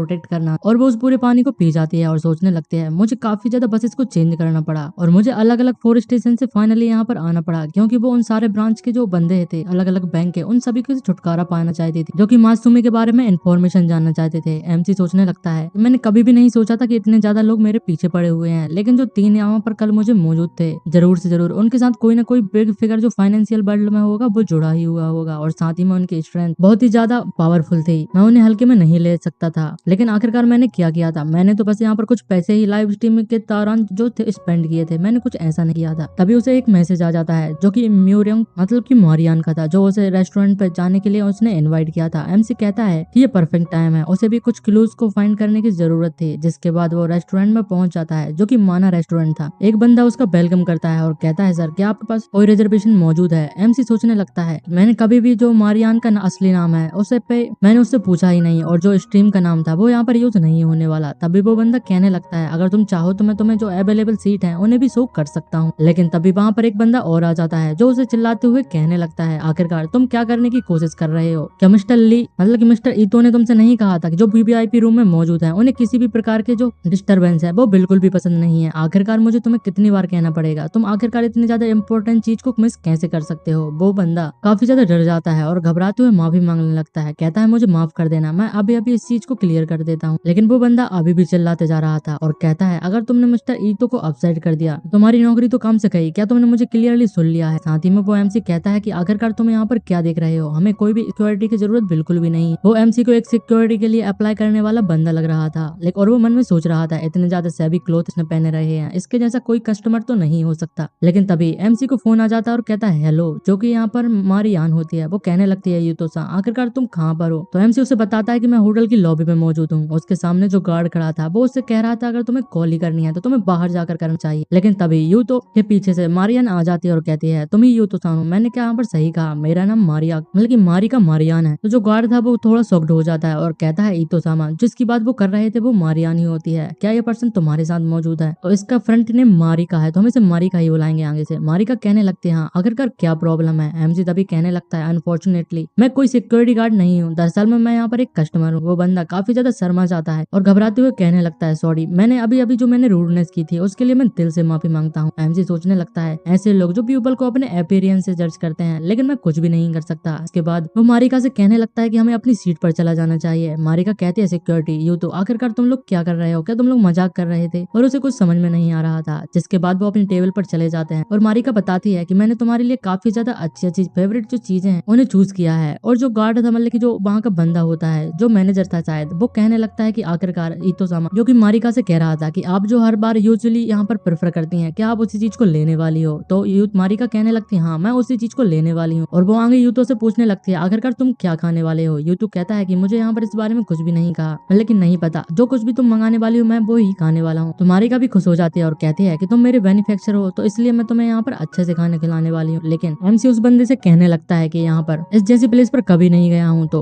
मेरे लिए भी सेम खाना लेकर आओ जैसे कि उसके लिए तुम लेकर आने वाले हो। तो वो बंदा सोचने लगता है जैसे मैंने सोचा था ये तो बस एक पुअर गाय है। जिसके बाद वो मारिका से कहने लगता है क्या आपको जो यूजुअल वाइन है वो भी यहाँ पर चाहिए। तो मारिका कहने लगती है पहले यू तो आखिरकार तुम कौन सी वाइन प्रेफर करते हो। तो यू तो कहने लगता है कि मुझे यहाँ पर वाइन पीने की कोई भी जरूरत नहीं क्योंकि मुझे बहुत ज्यादा पसंद नहीं आती, लेकिन तुम कार्बोनेटेड ड्रिंक होती हैं उन्हें लेकर आ सकते हो। तो जो बंदा मौजूद था वो कहने लगता है कि सर प्लीज हमें माफ कर देना, हम किसी भी कस्टमर को यहाँ पर कार्बोनेटेड वाटर यहाँ पर लेकिन जो ड्रिंक्स होती हैं उसे ऑफर नहीं कर सकते। लेकिन ये काफी ज्यादा रेयर है कि कोई कस्टमर यहाँ पर सोडा को एक वाइन के ऊपर रखना चाहता है, मतलब कि वाइन सभी लोगों को काफी ज्यादा पसंद होती है। वाइन को छोड़कर कोई भी सोडा बिल्कुल भी नहीं पीता। आप तो बिल्कुल एक नेशनल ट्रेजर के जैसा जी रहे हो। तभी वो कहने लगता है क्या तुम्हारे पास है या कि नहीं, तुम सीधे यहाँ पर बताओ। तो वो बंदा कहने लगता है अगर कस्टमर यहाँ पर चाहता है तो हम उसे सर्व कर सकते हैं। और वो वहां से जाने लगता है। जाते हुए सोचता है कि मिस्टर ईतो का जो टॉय है वो काफी ज्यादा ऑल माइटी और हाई यहाँ पर अपने आप को महसूस कर रहा है। और तभी हम देखते हैं उसके बाजू में दो कपल और मौजूद होते हैं। वो उन्हें देखकर कहने लगता है यहाँ पर ये बंदा मौजूद है, आखिरकार इसके अपीयरेंस से क्या प्रॉब्लम है। आजकल के जो सारे कस्टमर है वो काफी ज्यादा बैड आते जा रहे हैं। लेकिन हम देखते हैं वो बंदा चारों ओर नजरें फैला रहा था। कहने लगता है आखिरकार मुझे यहाँ पर आसपास कोई ब्यूटीफुल वुमन मिल सकती है कि नहीं। अभी उसकी नजर मारिका पर पड़ जाती है और कहने लगती है इस गर्ल की जो लुक है वो काफी ज्यादा क्यूट लग रहे हैं। हम देखते हैं वो अपनी जो वाइफ थी उससे कहने लगता है हनी हमें एक अनदर राउंड को यहाँ पर कर लेना चाहिए। वो कहती है क्या तुम मुझे यहाँ पर वो करने के लिए फिर से यहाँ पर कह रहे हो। जिसके बाद हम देखते हैं यूतो के पास जो उनकी सर्विंग थी वो वहां पर आ जाती है है जहाँ पर उन नॉर्थ सी किंग क्रैब बनाया हुआ था जो काफी ज्यादा एक्सपेंसिव और डिलीशियस फूड होता है। तभी मारिका अपने सीट से उठ जाती है और कहती है यूतो-सान मुझे रेस्ट रूम जाने की जरूरत है, तुम आगे अपने यहाँ पर जो लंच है उसे एंजॉय कर सकते हो। तो एमसी भी कहता है कि तुम यहाँ पर जा सकते हो। तभी मारिका के जाने के बाद जो वहाँ पर फीमेल थी वो वहाँ पर एमसी के पास आ जाती है और कहने लगती है वाओ ये तो टॉप ग्रेड का किंग कर्व है, क्या मैंने सही कहा? और वो काफी ज्यादा सैडिक लुक देती जा रही थी और एमसी की तरफ देखते हुए कहती है ये काफी ज्यादा थिक है और साथ ही में इसे देखकर लगता है इसे खाना काफी ज्यादा सेटिस्फाइंग भी हो सकता है। तभी वो एमसी से कहने लगते हैं मिस्टर क्या मैं ऐसे यहाँ पर तुम्हारे साथ खा सकती हूँ? तो एमसी कहता है कि तुम कौन हो, मैं तुम्हें बिल्कुल भी नहीं जानता, तो मैं तुम्हें इसे खाने कैसे दे सकता हूँ? और साथ ही में कहता है इवन फर्स्ट क्लास जो होटल होते हैं वहाँ पर भी इस तरीके के जो पीपल हैं वो दूसरों को खाना खाने के लिए आ जाते हैं। तो जो फीमेल थी उसकी काफी ज्यादा बेइज्जती हो जाती है। वो चिल्लाकर कहने लगती है कि आखिरकार तुम्हें यहाँ पर इतने ज्यादा लोगों के ऊपर नीचे दिखाने की कोशिश कैसे कर सकते हो? और वो उसके ऊपर चिल्लाने लगती है और साथ ही में यूतो से कहती है आखिरकार तुम ऐसा क्यों नहीं कर सकते कि तुम उस किंग कर्व को काफी ज्यादा टाइटली पकड़ लो और अकेले से ही उसे पूरा खा लो जिससे कोई भी उसे ले ना ले। लेकिन तभी हम देखते हैं इसी बीच जो एमसी की जो टैनी होती है वो उसके पीछे लग जाती है। तब उसके बाद वो शर्माते हुए कहने लगते हैं आखिरकार तुमने मुझे यहाँ पर अपने बट को यहाँ पर टच क्यों किया? एमसी कहता है कौन मैं? लेकिन ऐसा मैंने कुछ भी नहीं किया। वो लड़की चिल्लाने लगती है और कहती है ऑफ कोर्स ये तुम ही तो, तुम्हें यहाँ पर बुद्धू बनने की कोशिश बिल्कुल भी नहीं करनी चाहिए। लेकिन एमसी कहता है ये लेडी मैं कसम खाता हूँ कि मैंने तुम्हें बिल्कुल भी टच नहीं किया। लेकिन जो लेडी थी वो उसे जबरदस्ती करने लगती है और कहती है अनबिलीवेबल तुमने मुझे सेक्सुअली हरेस किया है और साथ ही में तुम इसे मना करने की कोशिश कर रहे हो, वो भी मेरे मुंह के सामने ही। हम देखते हैं वो गिलास का पानी उठाती मतलब पानी का गिलास उठाती है और एमसी के मुंह के ऊपर मारने लगती है और चिल्लाती है कि तुम यहाँ पर बहुत ही ज्यादा गंदे हो। लेकिन एमसी उसे क्विकली डॉज कर लेता है और वो पूरा पानी एक नीचे बैठे हुए बंदे के ऊपर गिर जाता है जिस वजह से उसकी जो बिग थी वो निकल जाती है। तभी मारिका वहाँ पर आ जाती है और कहती है मिस तुम्हें नहीं लगता कि तुमने कुछ ज्यादा ही कर दिया और तुम काफी ज्यादा दूर जा चुकी हो, तुम्हें इतने ज्यादा फाल्स एक्यूजेशन लगाने की कोई भी जरूरत नहीं, मेरे फ्रेंड से तुम्हें जबरदस्ती करने की बिल्कुल भी जरूरत नहीं और तुम्हें उसे अभी की अभी माफी मांग लेनी चाहिए। लेकिन वो लड़की कहने लगती है अपोलोजाइज और मुझे माफी क्यों मांगनी चाहिए और तुम कौन होती हो मुझसे माफी मंगवाने वाली? ये वही बंदा था जिसने मुझे टच किया और मैं माफी क्यों मांगने वाली हूँ? साथ ही में वो कहने लगती है आखिरकार तुम्हें यहाँ पर अपोलोजाइज मांगने की डिमांड करने का जो हक है वो किसने दिया है और आखिरकार तुम यहाँ पर कौन हो? साथ ही में वो कहती जा रही थी साथ ही में तुम अपने जो मेन प्रॉपर्टी है उसे यहाँ पर मैनेज नहीं कर सकती, तुम्हारी इतनी हिम्मत कैसे हुई मुझे इस तरीके से कहने की? तभी जो बंदा था वो सिक्योरिटी कैमरा को लेकर वहाँ पर आ जाता है और कहता है मैंने सारे सिक्योरिटी कैमरा को चेक कर लिया है जैसा कि आपने रिक्वेस्ट किया था और इसमें सारी की सारी इसी औरत की गलती है जिसने पहले यहाँ पर युद्ध को अप्रोच किया था। तो मारिका कहने लगती है क्या तुमने यहाँ पर सुन लिया? उस लड़की की बोलती बंद हो जाती है। तभी वो मुंह फोड़ते हुए कहने लगते हैं तो इससे क्या हुआ? पॉसिबली मुझे ऐसा लगता था कि उसने यहाँ पर टच किया होगा, ये तो यहाँ पर प्रॉब्लम भी हो सकती है, इसमें कोई भी बड़ी बात नहीं है। तुम्हें ऐसा लगता है कि तुम्हें मेरे जैसी लड़की जो इतनी ज्यादा प्योर है वो किसी को भी यहाँ पर जबरदस्ती फंसाने के लिए इस तरीके की ट्रिक को यूज कर सकती है, वो भी अपनी बॉडी का यहाँ पर इस्तेमाल करते हुए। लेकिन मैं यहाँ पर बिल्कुल भी माफी नहीं मांगने वाली। तो मारिका कहने लगती है फाइन फाइन मैनेजर सभी जो अप स्किल रेस्टोरेंट है उन्हें यहाँ पर तुरंत ही इन्फॉर्म कर दो कि इस जैसे जो पीपल है वो यहाँ पर ब्लैक मेल करने का अटेम्प्ट कर रहे हैं तो उन्हें अंदर बिल्कुल भी नहीं घुसने देना है और साथ ही में उन्हें पूरी तरीके से बैन कर देना चाहिए। तो वो बंदा भी तुरंत ही अरेंजमेंट इमीडिएटली प्रिपेयर करने लगता है। जो लड़की थी वो पूरी तरीके से घबरा जाती है और कहती है आखिरकार ये वुमेन कौन है जिसके पास इतनी ज्यादा पावर मौजूद है। अभी मारिका उसकी फोटो भी खींच लेती है। जो लड़की थी वो कहने लगती है क्या क्या तुमने जबरदस्ती मेरी यहाँ पर फोटो ली, आखिरकार तुम उसे क्या करना चाहती हो? मारिका कहती है मुझे लगा कि मुझे सभी सोशल मीडिया प्लेटफॉर्म पे तुम जैसे पीपल को वार्न कर देना चाहिए कि ऐसा यहाँ पर कोई भी जबरदस्ती लोगों को फंसाने की कोशिश बिल्कुल भी ना करे और साथ ही में लोगों को यहाँ पर तुम जैसे पीपल से बचने की मदद मिल सके। तभी यहाँ पर वो एमसी से कहने लगते हैं यूतो-सान पहले तुमने मेरी मदद की थी और इस बार मैंने जो फेवर है उसे रिपे कर दिया है, तुम्हें डेफिनेटली यहाँ पर जो नेम है मैं तुम्हारा पूरी तरीके से क्लियर कर दूंगी। लेकिन जो लड़की थी वो बहुत ही ज्यादा घबरा जाती है और कहने लगती है इससे तो मैं एक्सेप्ट बिल्कुल भी नहीं कर सकती, अगर मैं सभी रेस्टोरेंट से बैंड हो जाती हूँ तो आखिरकार मैं अलग अलग लोगों से आगे पैसे कैसे ले सकती हूँ। वो बहुत ही ज्यादा घबरा जा चुकी थी और उसे कुछ समझ नहीं आ रहा था कि उसे क्या करना चाहिए। लेकिन तभी उसके पीछे कोई आ जाता है और कहता है सॉरी मुझे माफ कर देना, मेरे फ्रेंड ने शायद कुछ ज्यादा पी ली है और इसीलिए कोई गलतफहमी हो चुकी है। हम देखते हैं वो उसी के साथ में बैठा हुआ बंदा था जो शायद उसका हस्बैंड है और कहने लगता है सिंस ये यहाँ पर अल्कोहल की वजह से कोई प्रॉब्लम हुई थी तो ये कोई बड़ी बात नहीं है और मुझे लगता है कि तुम्हें इसको बैन नहीं करने देना चाहिए, ये सिर्फ एक गलतफहमी थी और इसकी बदौलत मैं यहाँ पर माफी मांगता हूँ और वो भी तुमसे माफी मांगने वाली है। साथ ही में एपोलोजाइज के तौर पर मैं तुम्हें यहाँ पर आज की मील है उसके खाने का खर्च मैं देने वाला हूँ। हम देखते हैं उस बंदे का नाम सूतो था जो उस लड़की से कहने लगता है कि तुम्हें इनसे माफी मांगना चाहिए और तुम्हें यहाँ से निकल जाना चाहिए। हम देखते हैं भाई यूतो से माफी मांगने लगती है और कहती है मुझे यहाँ पर माफ कर देना, ये मेरी गलती थी। तभी मारिका अपनी सीट पर बैठ जाती है, कहने लगती है आखिरकार तुम कौन हो? मैं तुम्हारे फेस को यहाँ पर बिल्कुल भी रिकॉग्नाइज नहीं करती, तुम्हें यहाँ के तो बिल्कुल भी नहीं लगते। वो बंदा कहने लगता है मेरा नाम सूतो निजिमा है और मैं साउदर्न डिस्ट्रिक्ट से मौजूद हूँ, मैं यूजुअली यहाँ पर बहुत ही कम आता हूँ और कुछ टाइम मस्ती करने के लिए मैं यहाँ पर आता हूँ। जिसके बाद भाई यूतो से कहने लगते हैं यूतो-सान, उसने कहा कि वो आज के खाने का पेट करने वाला है। आखिरकार तुम यहाँ पर क्या चाहते हो? तो वो मारिका से कहने लगता है कि तुम जो चाहो वो मंगा सकती हो, वैसे भी ये फ्री मील है तो मैं कुछ भी खाने के लिए तैयार हूँ। जिसके बाद हम देखते हैं मारिका कहने लगती है, क्या तुम सच में मुझे आज की मील का पे करने वाले हो? आखिरकार हम जो चाहे वो मांग सकते हैं। तो वो बंदा कहने लगता है, ऑफ कोर्स ये फ्री लंच है, तुम जितना चाहे उसे खा सकती हो। और वो एमसी की तरफ देखे जा रहा था। जिसके बाद हम देखते हैं मारिका एक बहुत ही ज्यादा एक्सपेंसिव वाइन को वहां पर मंगा लेती है और वो बंदा उन्हीं को देखे जा रहा था। वो कहता है जैसा मैंने प्लान किया था और मैंने जो चारा डाला था वो चारा यहाँ पर उसने खा लिया है और कुछ ही देर की बात है, मुझे कुछ चीजों को एडजस्टमेंट करने की जरूरत है। ऑल्दो एक बंदा जो रिच होता है और साथ ही में उसे जैसा चाहे उसे ट्रीट कर सकता है, उसे सब कुछ दिला सकता है और साथ ही में उसकी हर ख्वाहिश को पूरा कर सकता है। आखिरकार वो जैसे पुअर बंदे के सामने उसे कैसे छोड़ने वाली है और वो उसका खुद की बात कर रहा था। ये चॉइस यहाँ पर ऑब्वियस है, वो कुछ ही देर में मेरे पास आ जाने वाली है। अगर वो बोल्ड वुमन रहेगी तो वो तुरंत ही यहाँ पर आज रात के लिए मेरे साथ स्विच हो जाने वाली है। भले ही वो कितनी ज्यादा शर्मीली क्यों ना हो, लेकिन जो गेम है वो कुछ ही राउंड में मेरा होने वाला है। वो काफी ज्यादा कॉन्फिडेंट था। लेकिन तभी मारिका और रियो तो वहाँ से जाने लगते हैं। मारिका कहती है कि हमारे पास अभी भी टाइम बचा हुआ है और हमने अभी अभी खाना खाया है तो हमें यहाँ पर थोड़ा घूम के थोड़ा एंजॉय करना चाहिए। वो बंदा शॉक्ड हो जाता है और कहता है कि सीरियसली वो लोग ऐसा कैसे कर सकते हैं, मुझे गुड बाय किए हुए बिना वो कैसे जा सकती है? तो वो खुद ही यहाँ पर उनके सामने आ जाता है और कहता है मिस, आखिरकार आप यहाँ पर बाहर वॉक करना चाहती हूँ और मैं भी बाहर जाना चाहती हूँ, तो ऐसा क्यों नहीं करते कि तुम मुझे यहाँ पर ज्वाइन कर लेती हूँ? लेकिन मारिका कहती है कि आखिरकार मैं तुम्हें ज्वाइन क्यों करने वाली हूँ? तो वो बंदा कहने लगता है कि हमें यहाँ पर कम से कम कॉन्टेक्ट इन्फॉर्मेशन को एक्सचेंज कर लेना चाहिए, लेकिन मारिका उसे भी मना कर देती है। तभी पीछे से एक बंदा आ जाता है जो कहता है सर आप यहाँ पर जा रहे हैं तो जो बिल है उसे आपको पे करना होगा, जो कि यहाँ पर 3 रैन और 20 सेन होते हैं। जिसे देखकर वो बंदा पूरी तरीके से शॉक्ड हो जाता है और कहता है एक सिंगल मील के इतने ज्यादा पैसे कैसे हो सकते हैं? तो मारिका कहने लगती है यहाँ पर स्टार्टिंग से मुझे पता था कि तुम एक स्पंग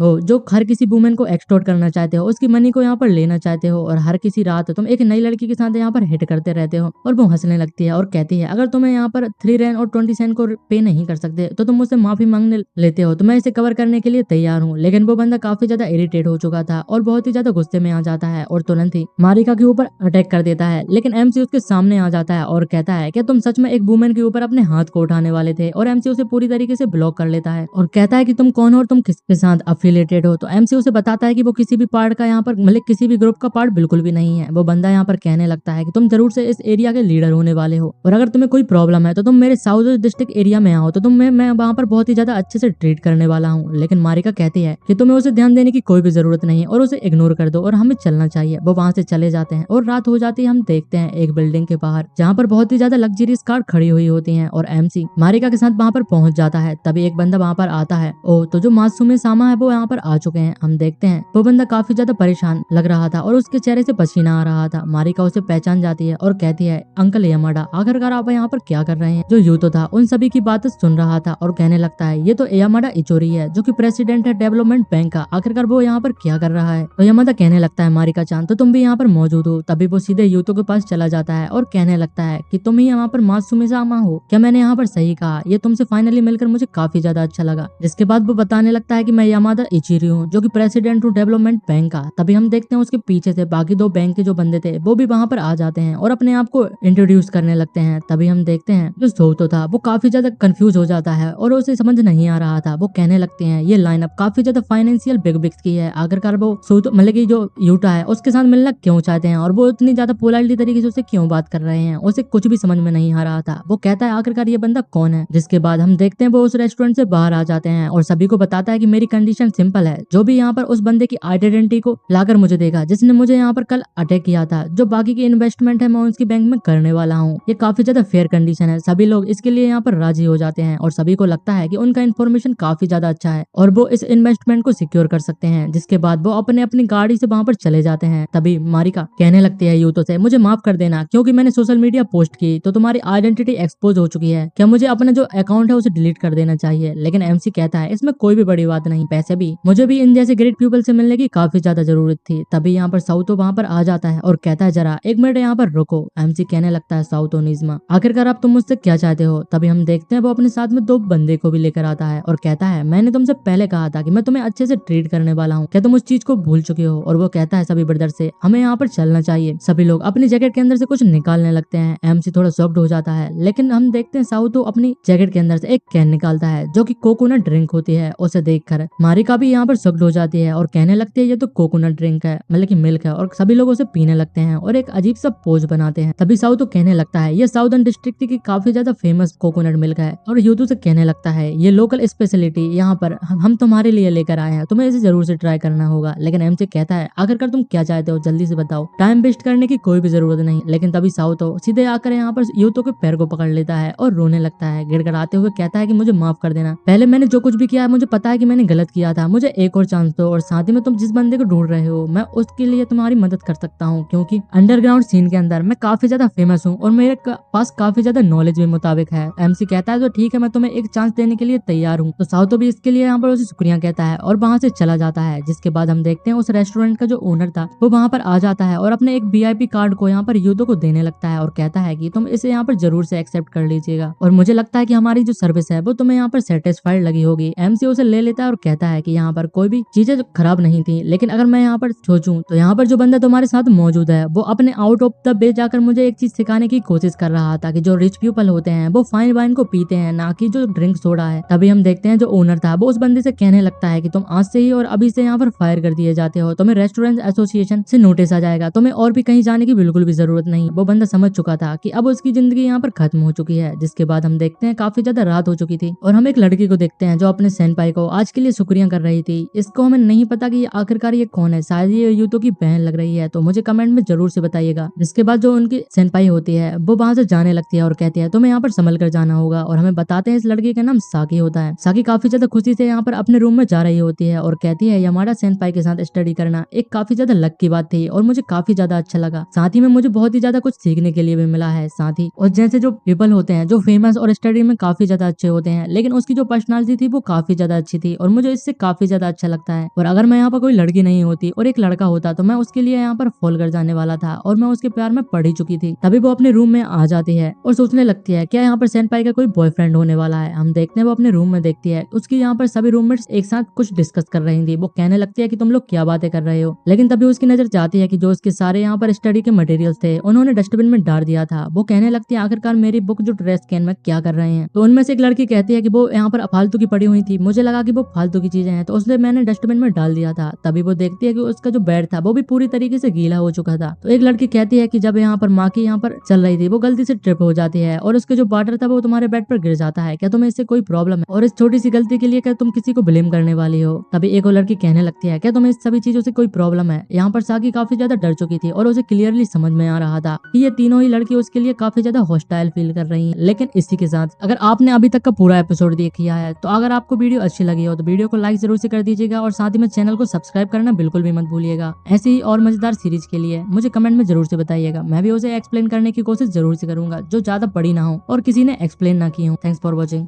हेलो गाइस, जैसा कि हमने लास्ट एपिसोड में देखा था हमारे एमसी की बहन को उसकी ही टीममेट्स के द्वारा गर्ल्स डॉर्मेट्री में बुली किया जा रहा था और ये बात हमारे एमसी को पता चल जाती है और हमें आगे बताते हैं एमसी स्कूल आ जाता है जो कि काफी ज्यादा गुस्से में लग रहा था। वो कहने लगता है क्या ये सच है कि मेरी लिटिल सिस्टर को बुली किया जा रहा है। वो टीचर ऑफिस में पहुंच जाता है जहाँ पर उसकी सिस्टर और वो तीनों गर्ल्स भी मौजूद थी।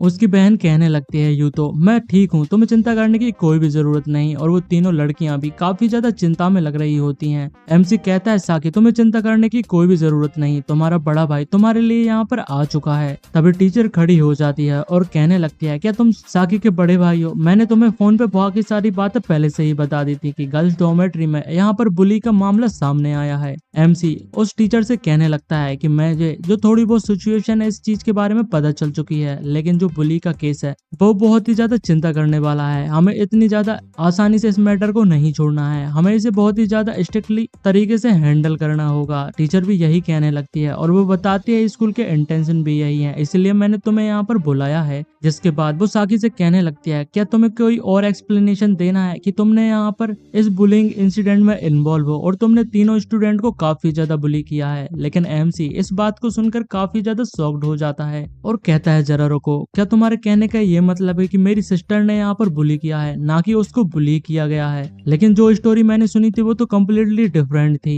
तभी तीनों लड़कियां जोर जोर से रोने लगती हैं और चिल्लाते हुए हुए कहने लगती हैं कि मुझे इससे पहले इस तरीके से किसी ने भी नहीं चिल्लाया। एक लड़की तो कहने लगती है मैं तो इस यूनिवर्सिटी में रहना ही नहीं चाहती, मुझे अभी यहाँ से जाना है। तीसरी लड़की कहने लगती है मैं तो काफी ज्यादा डर चुकी थी, वो बहुत ही ज्यादा स्कैरी है। तभी एमसी साकी से कहने लगता है आखिरकार इन सभी चीजों का क्या मतलब है। साकी हंसने लगती है और हमें बताते हैं कि जब साकी अपने रूम में पहुंचती है तो उसके तीनों ही रूममेट ने उसके साथ बहुत ही ज्यादा बुरी तरीके से बिहेव किया था, लेकिन इस वजह से उसका दिमाग सटक जाता है और वो कहती है अगर तुम लोग यही चाहते हो तो मुझे इसके लिए ब्लेम बिल्कुल भी मत करना। जिसके बाद वो काफी ज्यादा फास्ट तरीके से एक लड़की को जाकर सिर से पकड़ती है और उसे बेंच में दे मारती है, जिस वजह से उसकी बिग उसके चेहरे से बाहर आ जाती है। तभी वह अपने गीले बेडशीट को निकालकर एक लड़की के ऊपर लपेट देती है और कहती है अगर तुम्हें यहाँ पर इस तरीके से रहना पसंद है तो तुम इसे क्यों नहीं ले लेती, वैसे भी ये मेरे लिए बिल्कुल यूजलेस हो चुकी है। तभी जो लड़की थी वो अपनी थर्ड टीममेट को यहाँ पर बुलाती है और वो तीसरी टीममेट हमारी एमसी की बहन के ऊपर अटैक कर देती है, लेकिन साकी बड़ी आसानी से उसे काउंटर कर एक सुपर सैलम के साथ जमीन में दे मारती है और उसकी हालत ही खराब हो जाती है। और जिसके बाद वो कहती है सॉरी, लेकिन जो हमारे मासूमिया फैमिली के वुमेन होती हैं वो कुछ ज्यादा ही स्ट्रांग होती हैं, तो मैं उन्हें इतनी आसानी से बुली नहीं कर सकती।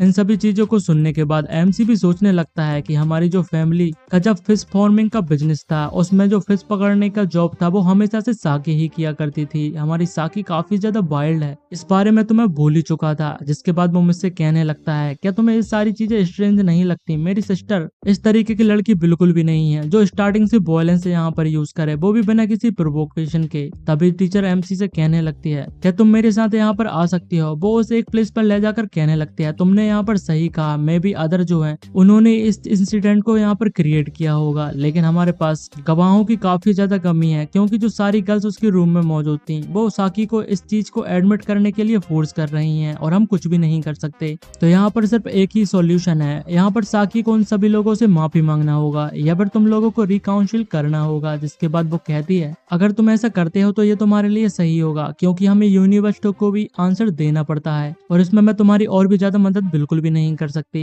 एमसी कहता है मैं समझ चुका हूँ, इसीलिए तुम ये सारी चीजें मेरे ऊपर छोड़ दो। जिसके बाद वो सभी गर्ल से कहता है कि हम जो रिकाउंसलिंग का मैटर है उसे आउटसाइड यहाँ पर सेटल कर लेते हैं, लेकिन वो लड़कियां इस चीज के मानने के लिए बिल्कुल भी तैयार नहीं थी। और एक लड़की तो कहने लगती है तुम्हें क्या लगता है कि मैं सिर्फ माफी से ही इन सारी चीजों को जाने दूंगी। तो दूसरी लड़की कहती है तुम्हें थोड़ा जो सिंसियरिटी है उसे शो करने की जरूरत है, नहीं तो तुम्हारी जो लिटिल सिस्टर की रेपुटेशन है वो पूरी तरीके से बर्बाद हो चुकी होगी। तभी एमसी यहाँ पर एक चुटकी बजाता है और कहता है कि तुम सिंसियरिटी की बात कर रही हो क्या, मैंने यहाँ पर सही कहा। तभी एक बंदा वहाँ पर भागते हुए आ रहा था जो अपने पास बहुत ही ज्यादा सामान लेकर आता है। एमसी उन सभी से कहने लगता है इसके अंदर latest smartphone, Camillo coloured bag और परफ्यूम मौजूद हैं जो काफी ज्यादा एक्सपेंसिव और लेटेस्ट वर्जन के हैं। तुम्हारे लिए ये काफी ज्यादा होनी चाहिए और तुम्हारे जो सिंसियरिटी तुम बात कर रही थी वो उन सभी से इनफ हो जाने वाली है। हम देखते हैं तीनों ही लड़कियों के एक्सप्रेशन तुरंत ही पूरी तरीके से बदल चुके थे और वो भी कहने लगते हैं मुझे लगता है इन सारी चीजों से हम तुम्हारी माफी को एक्सेप्ट कर सकते हैं। लेकिन एमसी उन सभी चीजों को नीचे फेंक देता है और कहता है कि मैं तुम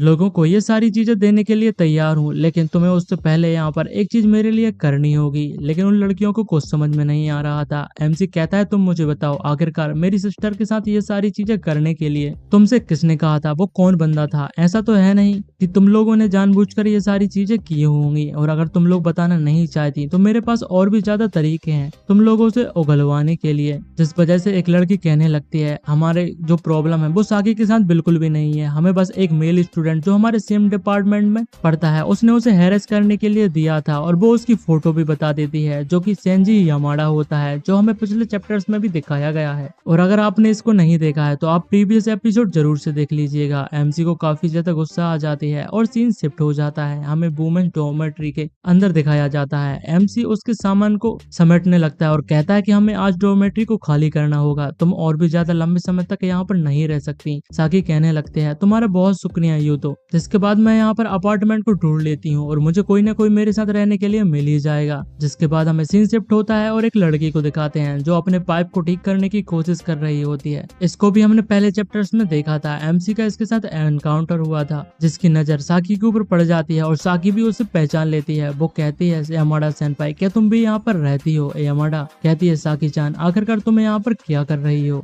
जिसके बाद साकी की नजर बहते हुए पानी के ऊपर पड़ जाती है और वो समझ चुकी थी यहाँ पर वाटर की प्रॉब्लम है। यामाडा बताती है कि मैंने किसी को फोन किया है, वो इन सभी चीजों को आकर फिक्स कर देगा। लेकिन साकी कहती है है मैं इस चीजों को आसानी से फिक्स कर सकती हूँ, और वो उसे फिक्स करने लगती है। तभी एमसी कहने लगता है यहाँ पर कुछ मुझे गलत सा लग रहा है, जिसके बाद उसकी नजर भी यमाडा के ऊपर पड़ जाती है और यमाडा भी उसे पहचान जाती है। एमसी वहाँ पर जाता है और कहता है अगर मैं कहूँ तुमने मुझे कहा था कि तुम मुझे यूनिवर्सिटी के आजू बाजू घुमाने वाले हो, क्या तुमने ऐसा नहीं कहा था? तो यमाडा कहने लगती है कि तुम यहाँ पर सिर्फ इसीलिए आए हो मुझसे ये सारी चीजें कहने के लिए, वो भी वुमेन्स डॉर्मेट्री के अंदर, और अगर तुम ऐसा करते हो तो मैं तुम्हें रिपोर्ट कर देने वाली हूँ। एमसी के एक्सप्रेशन बदल जाते हैं और वो कहता है ऐसा लगता है कि यहाँ पर कोई गलतफहमी हो चुकी है। जिसके बाद वो बताता है कि मेरी सिस्टर यहाँ पर रहती है, इसलिए मैं उसके सामान को मूव इन प्रोसेस करने के लिए आया था।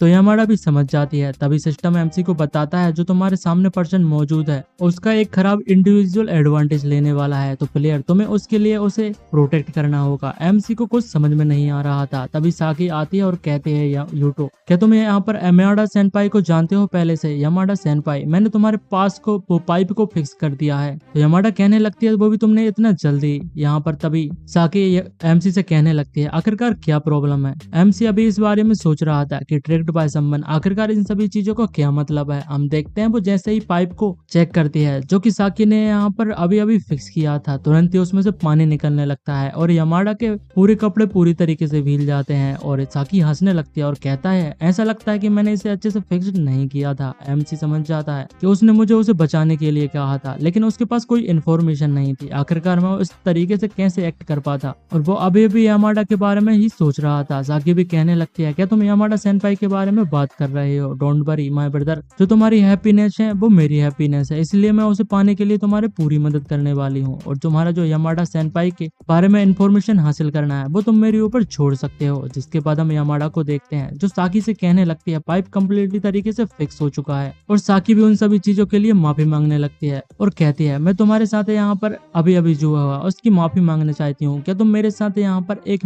अपोलोजाइज के तौर पर मील शेयर करना चाहोगी? और मेरा भाई यहाँ पर मौजूद नहीं है, सिर्फ हम दोनों ही। इसके लिए यमाडा भी मान जाती है और एमसी भी सोचने लगता है कि जो यमाडा है वो काफी ज्यादा कॉजियस होती जा रही है, इसलिए मैं जो इन्फॉर्मेशन को गैदर करने की टास्क है वो पूरी तरीके से साकी के ऊपर छोड़ देता हूँ। और इसके बाद वो उसी बंदे के पास जाने वाला है जो कि सेंजी यमाडा था। सीन शिफ्ट हो जाता है, हम एक रेस ट्रैक पर देखते हैं जो कि सर्किट ट्रैक होता है। वो किसी से बात कर रहा होता है, वो वही लड़की होती है जिन्होंने साकी को बुली करने की कोशिश की थी। वो सभी बता देते हैं कि वो वहीं पर होने वाला है। एमसी वहीं पर अंदर जाने लगता है, लेकिन एक गार्ड उसे रोक देता है। वो कहता है कि बिना रेसिंग व्हीकल के तुम अंदर नहीं जा सकते और इसके लिए तुम्हें मेंबरशिप लेने की जरूरत है। हम देखते हैं तभी वो उसकी नजर एक बाइक के ऊपर पड़ जाती है जो उसी बंदे की बाइक थी। एमसी उसे काफी ज्यादा पैसे पकड़ाता है और उस बाइक को लेकर वहां से चला जाता है। इसके बाद हम देखते हैं एक प्लेस के पास दो बंदे खड़े हुए होते हैं जिनके पास एक सुपर कार मौजूद होती है। वो उसी बारे में बात कर रहे थे। एक बंदा कहता है कि ऐसा लगता है तुमने अपनी कार के ऊपर काफी ज्यादा पैसा खर्च किया है। सेंजी भी कहने लगता है मैंने अभी अभी इसे मॉडिफाइड किया है और अभी तक ट्राई नहीं किया है। इसके अंदर मैंने काफी ज्यादा जो फरारी व्हीकल्स हैं उन्हें चेंज कर दिया है, साथ ही में टर्बो चार्जर भी इसके अंदर लगाया हुआ है और मैंने इसके अंदर बहुत ही ज्यादा पेरेंट्स की मनी को लगाया है इसे मॉडिफाइड करने के लिए। तभी एमसी वहां पर आ जाता है और वो बंदा भी देख लेता है कोई फास्ट स्पीड में उनके पास आ रहा है। एमसी जंप कर सीधे अपनी बाइक को यमाडा की कार के ऊपर जंप करा देता है, जिससे उसकी कार पूरी तरीके से डैमेज हो जाती है।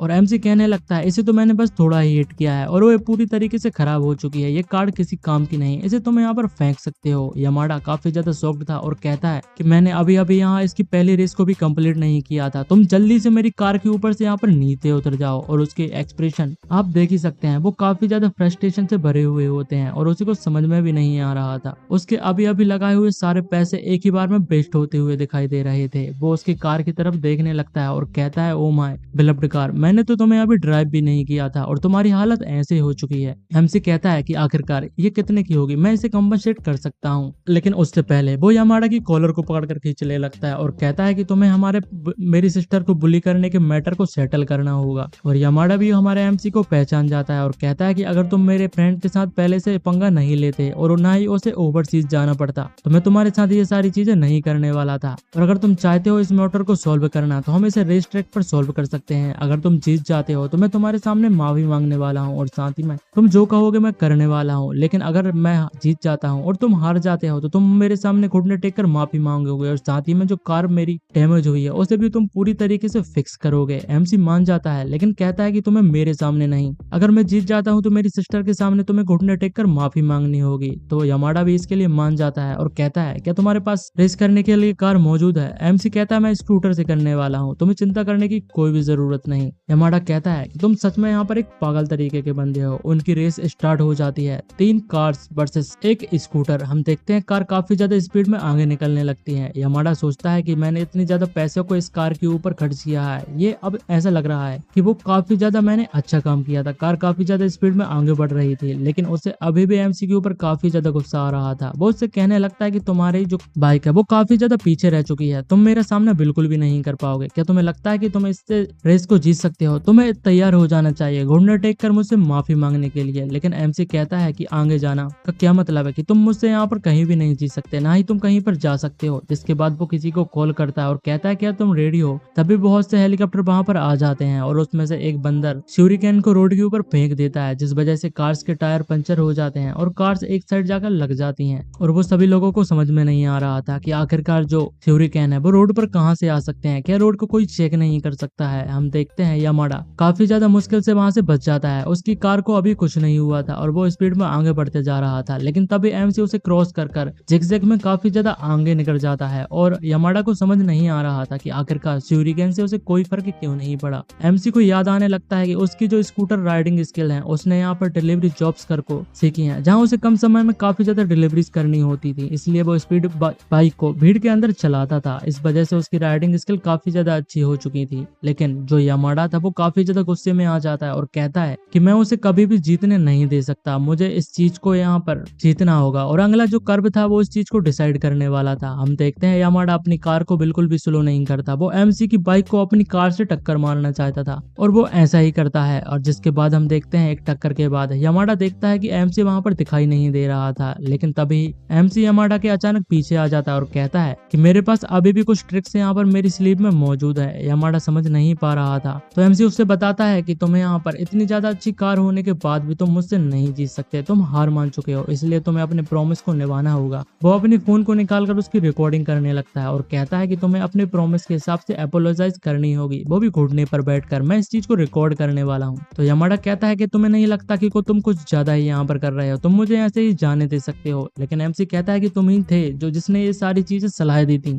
और अब तुम अपने प्रॉमिस से पीछे नहीं जा सकते। लेकिन तभी वहां पर एक और बंदा आ जाता है जो कहता है कि हमने यहाँ पर एग्री किया था कि जो लूजर है वो विनर की कही गई बातों को यहाँ पर फॉलो करने वाला है। तो एमसी कहता है हाँ, तो यहाँ पर क्या हुआ? तो वो बंदा कहने लगता है सॉरी, लेकिन जो जीता हूँ वो मैं हूँ, इसलिए तुम्हें मेरी बात को यहाँ पर मानना होगा, क्योंकि मैंने रेस को खत्म किया है, तुम दोनों ने यहाँ पर नहीं किया। इसका मतलब ये है कि तुम यामाडा से कुछ भी नहीं करा सकते। यामाडा भी कहता है सच में जो फूजी सा है वो ही यहाँ पर जीता है, तुम भी यहाँ पर हार चुके हो और मैं भी यहाँ पर हार चुका हूँ। तो एमसी उससे कहता है कि तुम वर्ड को ट्विस्ट कर इस पूरी वर्ड को बदलना चाहते हो, लेकिन अगर तुम नहीं चाहते कि मैं अपने फोर्स को यूज करूँ तो तुम्हें अपने आप से ही यहाँ पर माफी मांग लेनी चाहिए। मैंने तुम्हें कहा था कि तुमने मेरी सिस्टर को भूल किया है, लेकिन इसके लिए तुम्हें पे तो करना ही होगा। हम देखते हैं यामाडा काफी ज्यादा घबरा चुका था और कहता है आखिरकार तुम क्या करने की कोशिश कर रहे हो?